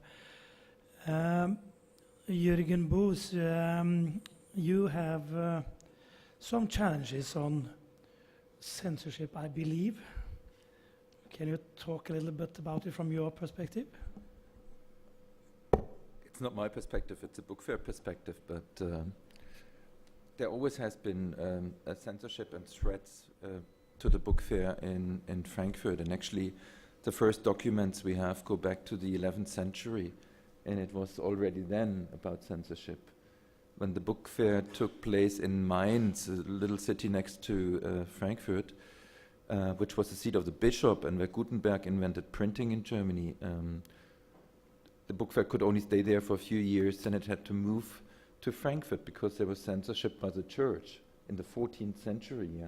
So the book fair moved to Frankfurt, which was a free city, it belonged to the emperor, and the emperor only showed up like every 4th, 5th year. So in between, you were safe to do whatever you wanted. So freedom to publish, it's the DNA, the backbone of any book fair worldwide. And looking back in the past 70 years, especially in the 60s and 70s, we had a lot of political demonstrations. A book fair is always, because the product is, as you said, the product itself, the books, the storytelling is political by itself. Yeah, because it speaks about the human being in finding his place in society. So we're talking about political issues. And in the 60s and 70s, we had a lot of these discussions, we had a lot of demonstrations, and suddenly it became quiet, and I share your father's opinion. In the 80s, something happened, yeah? The role of the editor changed, it was all about economies of scale, we needed to publish a lot more. But actually, in the past 5 years, I've seen these political discussions coming back to book fairs, not only to Frankfurt. Some of you might know what has happened in Sweden in the past 2 years. And the book fair director, Maria Kjellson, stepped down because she couldn't stand it anymore to be in the public eye about being asked to exclude somebody from a book fair. And we had the same situation this autumn, last autumn in Frankfurt, where we had some right-wing publishers We have 7,500 publishers. We had 4 right-wing publishers from Germany. And actually, some people asked us, we should exclude these people, which we can never do. As I said, the DNA, the backbone is freedom to publish. And even if I don't like these opinions, if I don't like these books, and actually I hate the people behind the books and I hate these authors, we cannot exclude them. Yeah? We cannot exclude anybody from a book fair who's not against the law of Germany. So we have to have these people. And a book fair has to be, as I said, it has to be political.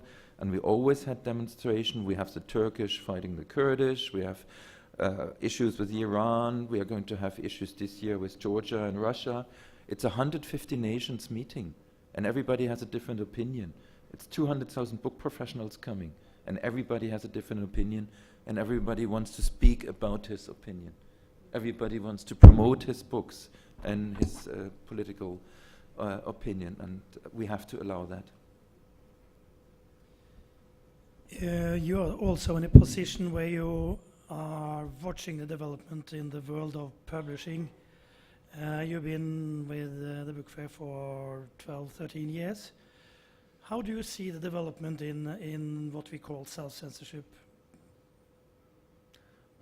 I really don't know whether it's gotten worse. I have the personal feeling it's getting worse than it used before.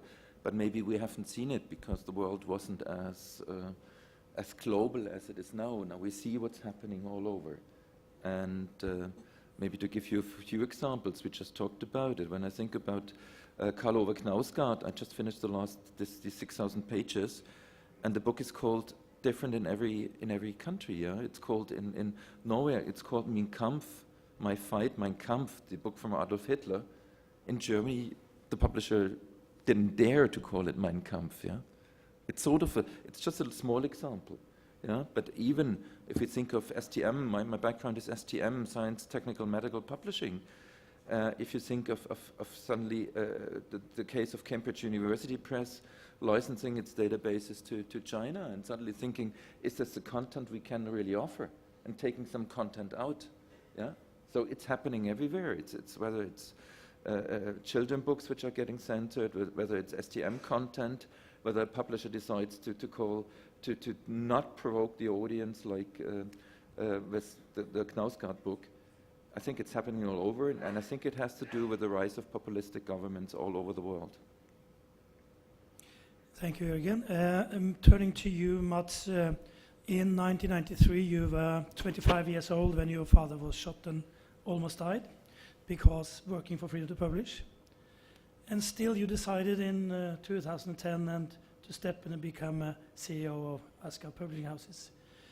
What were your reflections then, and what are your reflections now on what it implies to work for freedom to publish?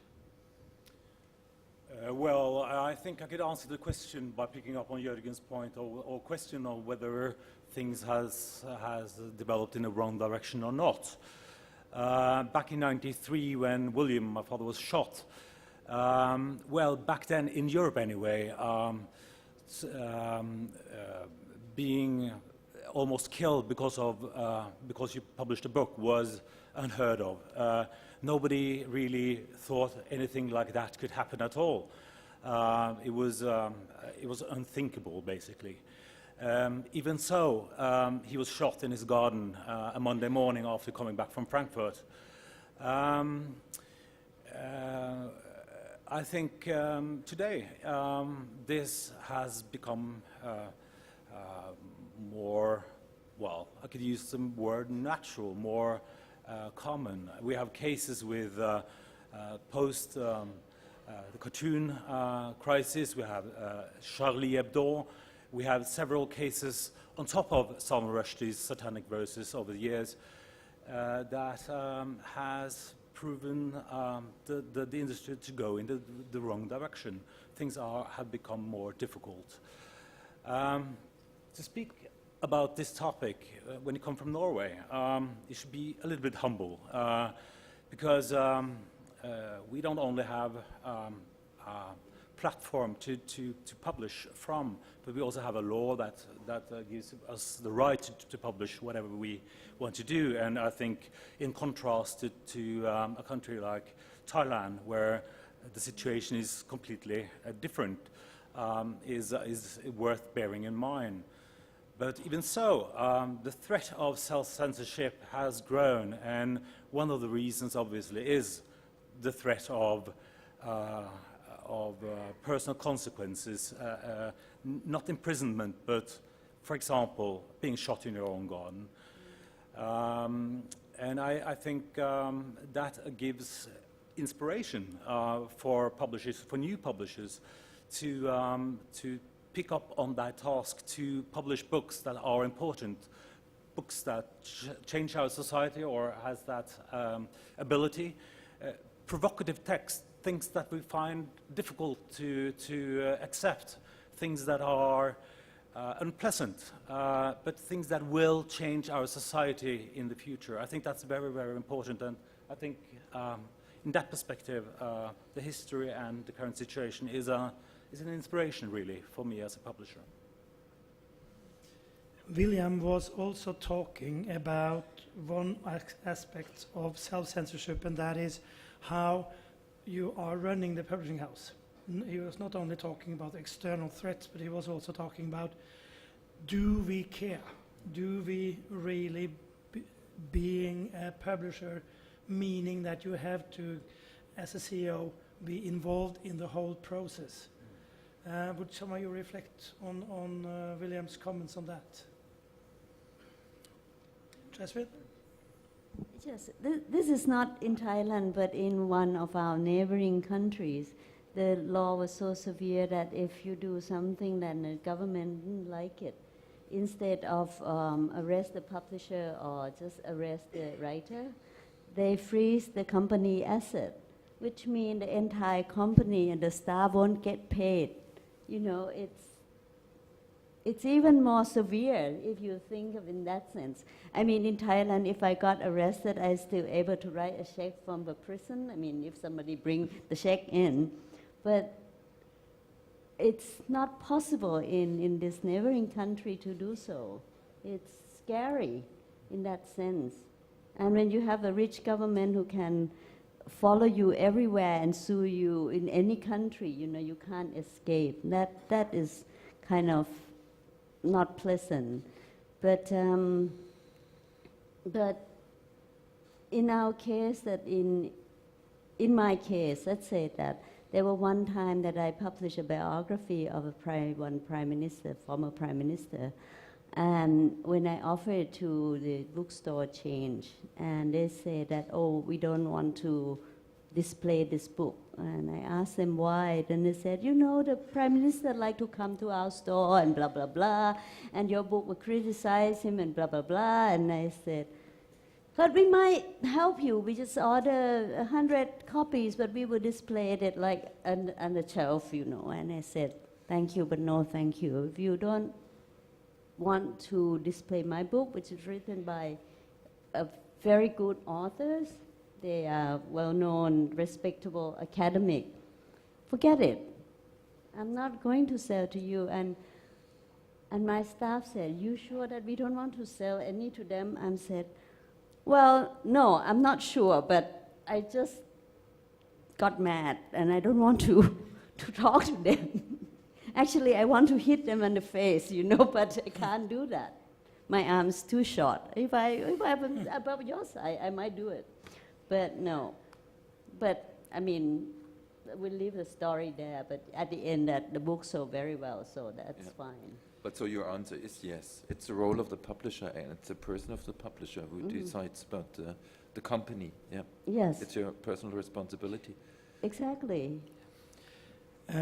Before leaving it to Mats, if I just might comment, I'm a chair, but I just allow myself a comment there.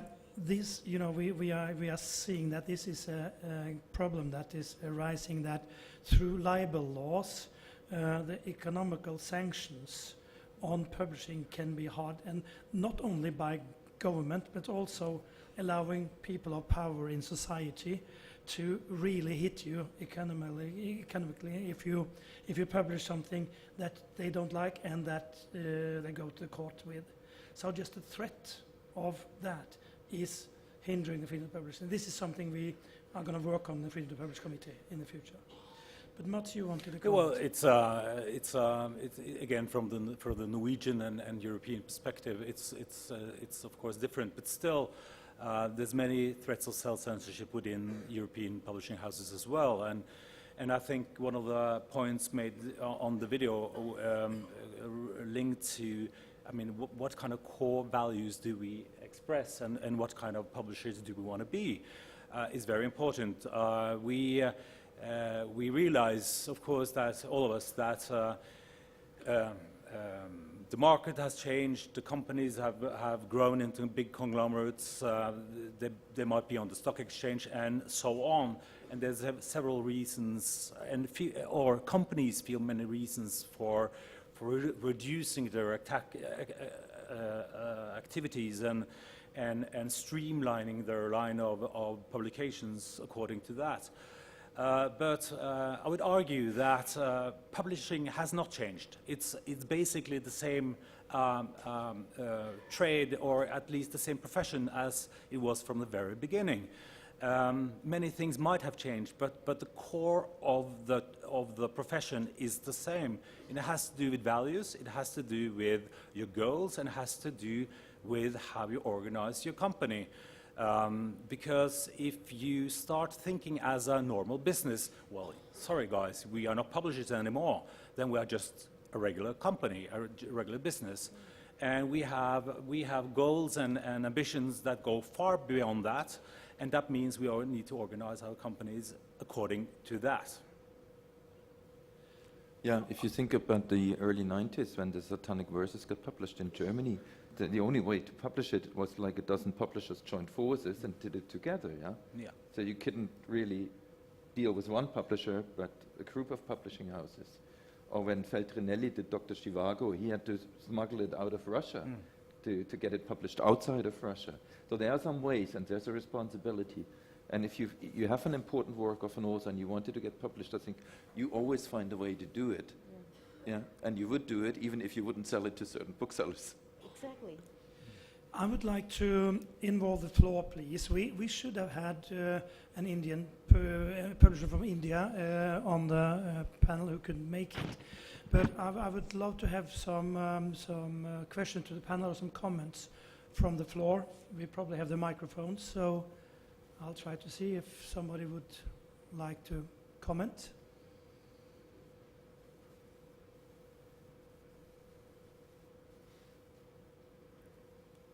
There's somebody. No? Did you see?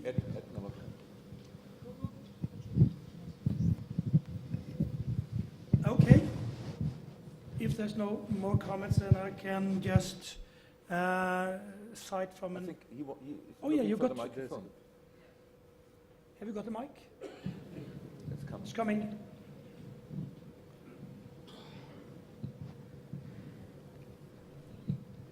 I'm just curious if you can comment on a couple of the latest instances on overt censorship, including in the United States, the call by our president to censor or to banish the book Fire and Fury, the changes in Poland to the laws regarding the complicity in the Holocaust.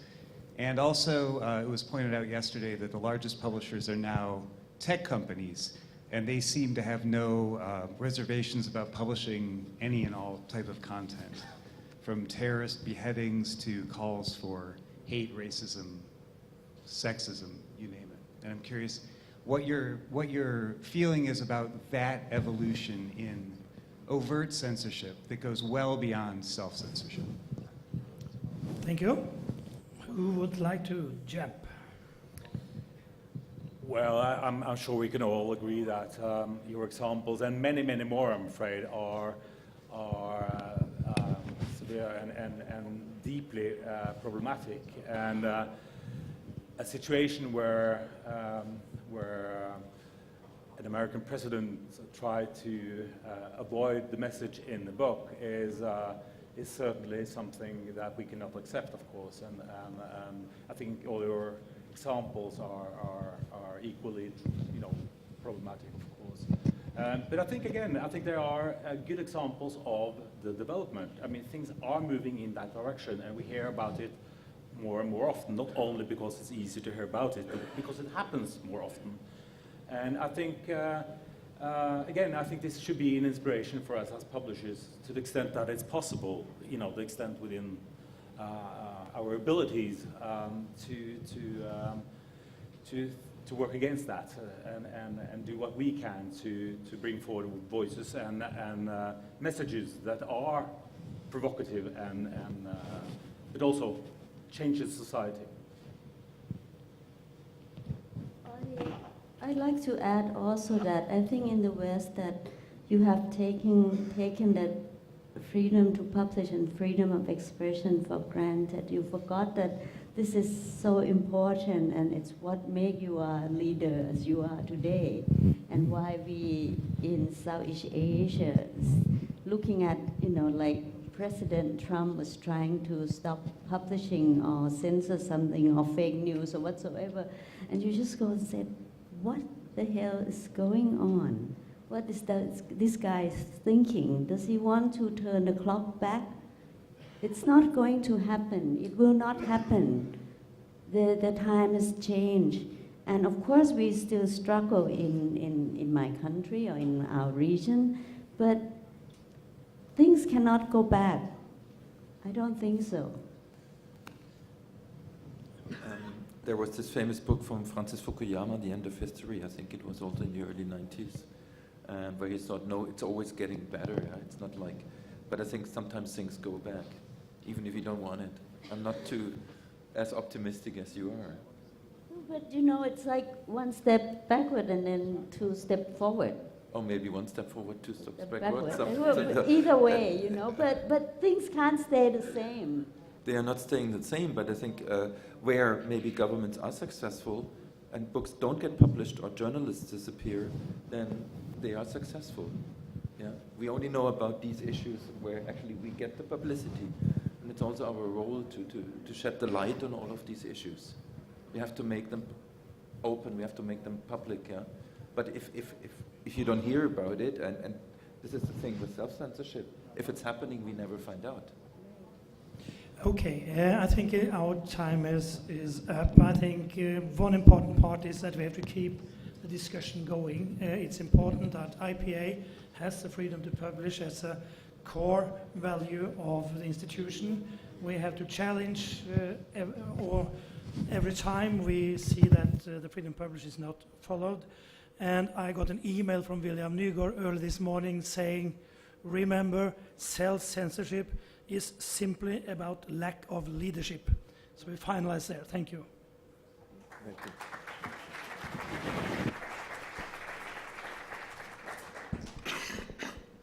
Thank you for a very interesting session.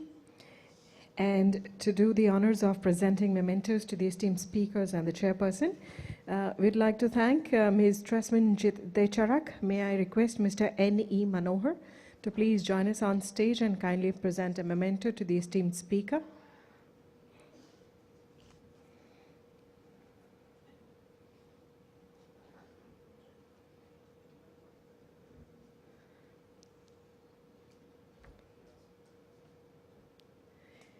Thank you for being a part of this session here today.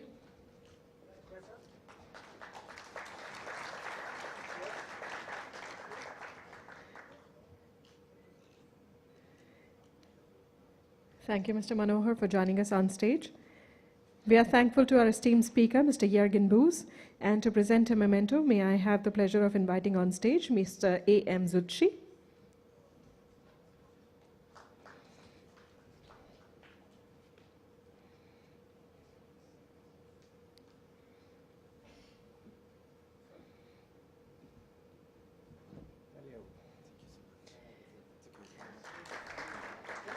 Thank you, Jürgen, for being a part of this session.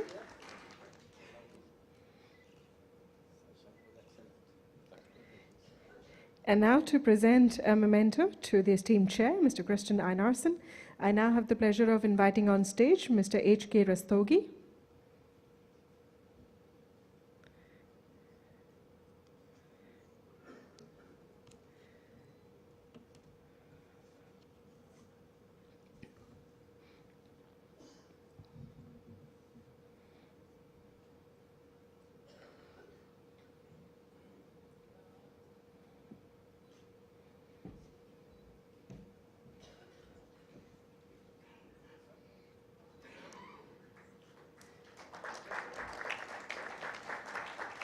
Thank you for chairing this session.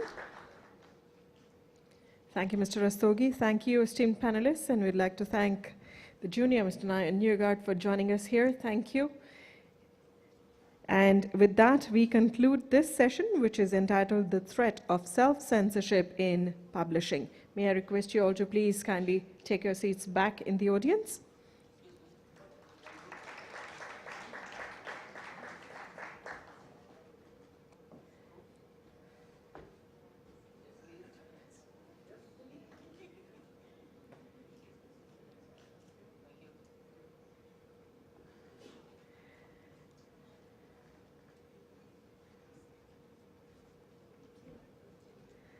We move on now quickly to the next session, which is entitled Creating the Readers of the Future.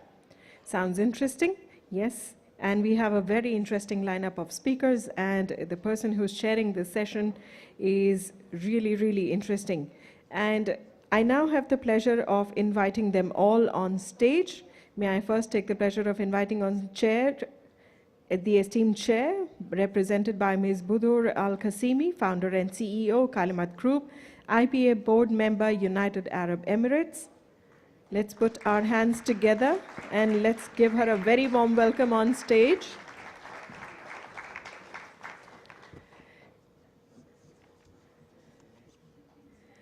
Well, this session, ladies and gentlemen, the majority of the speakers are women. So let's put our hands together and give them our loudest welcome. Starting with Ms. Geeta Wolf, Tara Books India.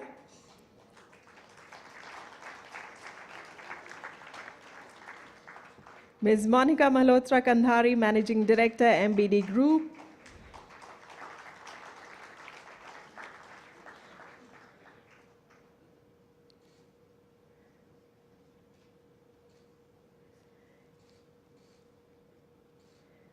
Ms. Karine Panza,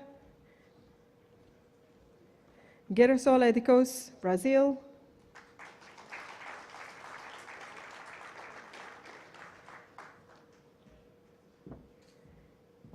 Mr. Meng Zhaojiang, General Manager, China Children's Press and Publication Group, China.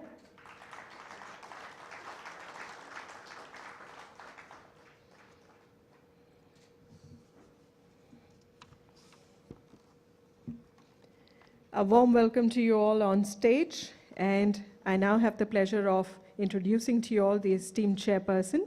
Ms. Budur Al-Qasimi is founder and CEO of Kalimat Group, the first publishing house in the United Arab Emirates dedicated to publishing high-quality children's books and educational content. As president of the Emirates Publishers Association, she plays a key role in supporting national affairs to transform the publishing and digital content industries to contribute to innovation and cultural exchange. She has been pivotal in driving many of the Arab region's initiatives to grow the publishing industry, including Sharjah Publishing City, the first free zone in the world to focus exclusively on the publishing industry. She chairs the Sharjah World Book Capital 2019 committee, which successfully bid for the title awarded to cities by UNESCO.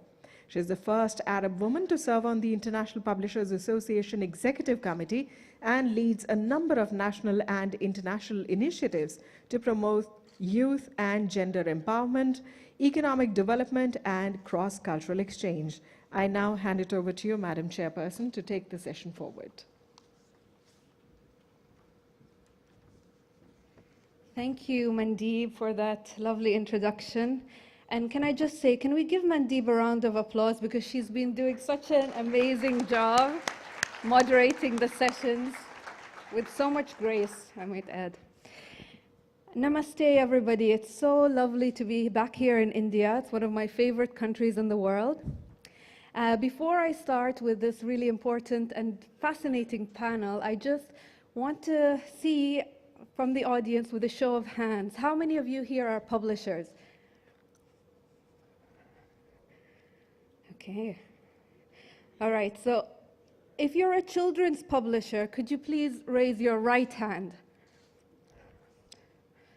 Okay. And if you are, keep your hands up, please. And if you are an education publisher, could you please raise your left hand? All right. And if you're a digital publisher, could you please stand up? Okay. All right, this exercise is just to make sure you're all awake and not falling asleep after lunch and ready for this really interesting session. Before I introduce my lovely panelists, I want to talk about how important the subject is for all of us here today, not only as publishers, but as parents, and also in the content creating industry. As a mother of 3 young children, books are really important. They encourage empathy and understanding, especially cross-cultural understanding. It's so important to have children see the world from somebody else's perspective, and hopefully we will have more peace and prosperity, which I think we all want. Now, I come from the United Arab Emirates, from Sharjah, and those of you who love cricket will probably know of the Sharjah Cup, where India and Pakistan used to play their matches. But Sharjah is also known for its importance on books and reading, and so it's part of our DNA. And what we love to do in Sharjah is really talk about books and publishing. We have the Sharjah International Book Fair and the Reading Festival, and we also have the Knowledge Without Borders initiative, which is a government initiative that sees 50 books donated to families all over the Emirate. We've so far donated 1.6 million books to 42,000 families. So it's a great initiative that supports reading from the ground up. And today here we have, I think, a global representation of the publishing industry, at least half of the global publishing industry here, representing Brazil, India, and China. And so hopefully today we'll be able to learn a lot from their experience and see what best practices there are to create readers in the future. Now, without further ado, I'm going to introduce my panelists. On the right is Miss Geeta Wolf. Now, I've been following Geeta for a long time because she's been winning many awards at Bologna Book Fair, and she's a really wonderful publisher of children's books from Chennai, India. She founded Tara Books in 1994 and this runs as a collective, and they create their own books, but they also collaborate with talented people from signboard painters to tribal and textile artists. Her own books have won the Bologna Ragazzi New Horizons Award, and it's really a pleasure to have her here with us today. Can we give her a round of applause? Next we have Ms. Monica Malhotra Kandahari, and she is the Managing Director of MBD Group here in India. She's also a very well-accomplished woman, and she's won many awards, including the Outstanding Businesswoman Award for year 2015, the Indira Gandhi Award for 2007, and the Top Woman Entrepreneur Award by Institute of Marketing Management. And you'd like to know as well that she's also a postgraduate in Indian classical dance, so maybe we will see her in action later tonight. Give her a round of applause, thank you. Next we have, all the way from Brazil, and I think the person who's traveled here the farthest, if I'm not mistaken, Ms. Karine Panza, where she has at least 2 publishing roles that I know of. She's the owner and publishing director of the children's publisher Girasol Brasil Edicio, and she's also a partner at Faro Editorial, which publishes both for adults and young adults. She's also served 2 terms as the president of the Brazilian Book Chamber, and a year ago, she was elected chair of the board of DNA, a charity that helps blind and low vision children. So give her a round of applause. And last but not least, the only male in this panel is Mr. Mingzu Zhang. And he's the general he's the general manager of CCPPG International, which is the largest children's publishing group in China. He's also the vice president and executive member of the International Board on Books for Young People. And you also will find him in Bologna Book Fair often walking around. He's been quoted as saying, "International cultural exchanges can enhance mutual understanding and respect," which is something I think we all agree with. So please give him a round of applause. So this is our panel, ladies and gentlemen. And I want to start by asking each of you here today your thoughts on the topic. How are you creating readers of the future? And I'll start with Geeta. And I know that Geeta is a publisher from Chennai, and we have Monica as well, who's here from Chennai. And I would really love to, here from India, and I would really love to understand what you're doing here in India, and specifically in Tara Books, to create readers of the future. So the floor is yours, Geeta. Thank you.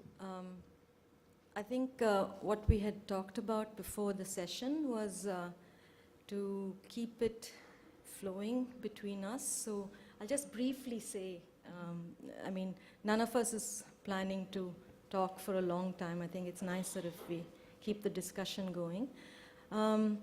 Well, what you do to create readers for the future, I think it's a far more complex question today than it was when I was growing up, because we didn't have many other windows to the outside. I mean, if you wanted to know about, or you wanted to get out of the world in which you were, you read. And it's very different now. You have many things vying for children's attention. And it's also something that you need to put effort into to get children to become readers. But I think some things stay true, which is if you get a child to become a reader at a young age, he or she will remain a reader for life. I mean, this is true. So that you need to start quite early this interest in books. I think what's challenging for our times is there are so many easier forms of passing your time now than it was. And it's a bit of an effort, I think, to get to read a book. But I'd like to argue, going further, that there's a certain pleasure that you get when you've read, certain meanings that you make in your own mind, which, when children are exposed to this early enough and in a good way, I think it keeps. So what we are doing, and I'd like to we are talking about reading, and I think what I would like to introduce here in this session is not just text, but visuals, pictures. Tara does a lot of illustrated books. In fact, we mainly do illustrated books. And I'd like to argue that there is a way of reading visuals. And I think here you can start really young.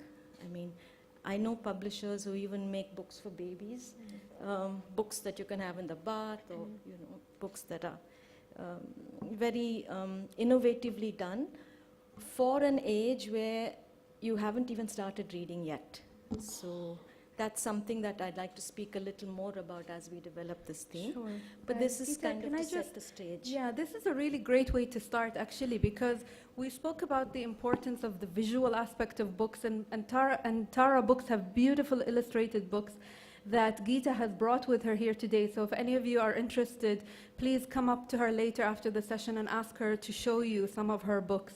But one of the challenges that we spoke about yesterday as well in some of the sessions was the impact of technology on literacy and reading. And I'm going to just ask Monica to talk a little bit about that, because you publish a lot of books and you actually are in 70,000 schools in India. So how does technology impact your publishing business? It's working. It's not working. Oh, no. Hi. Of course, I will take up this question while I want to propose another facet of reading also. It's a small incident from my life which will tell you what I want to say on this. I started early in life. Right after the school, I started going to office, and it was college office, that situation. And when I went to the college, my main motive was to learn, to absorb, to gather the knowledge and implement that back in office. So conveniently, I went self-assessed that my grades are not too important for me because I'm learning. Then there came a time, first year grades, and you have to break open that, this thing that these are your grades to your parents. Not that I flunked or something, but yes, definitely so. The marks were average. So I put up this sad face, which is, I'm demoralized and stuff. So when it works on the parents at times, their psyche is to pep you up then and to motivate you back again, and the main topic loses importance. I went into his office, and I was expecting something out of him, some reaction, and there was no reaction. And he said, we'll deal with it later. I was pretty confused. What transpired? After a few hours, there was an envelope on my table saying,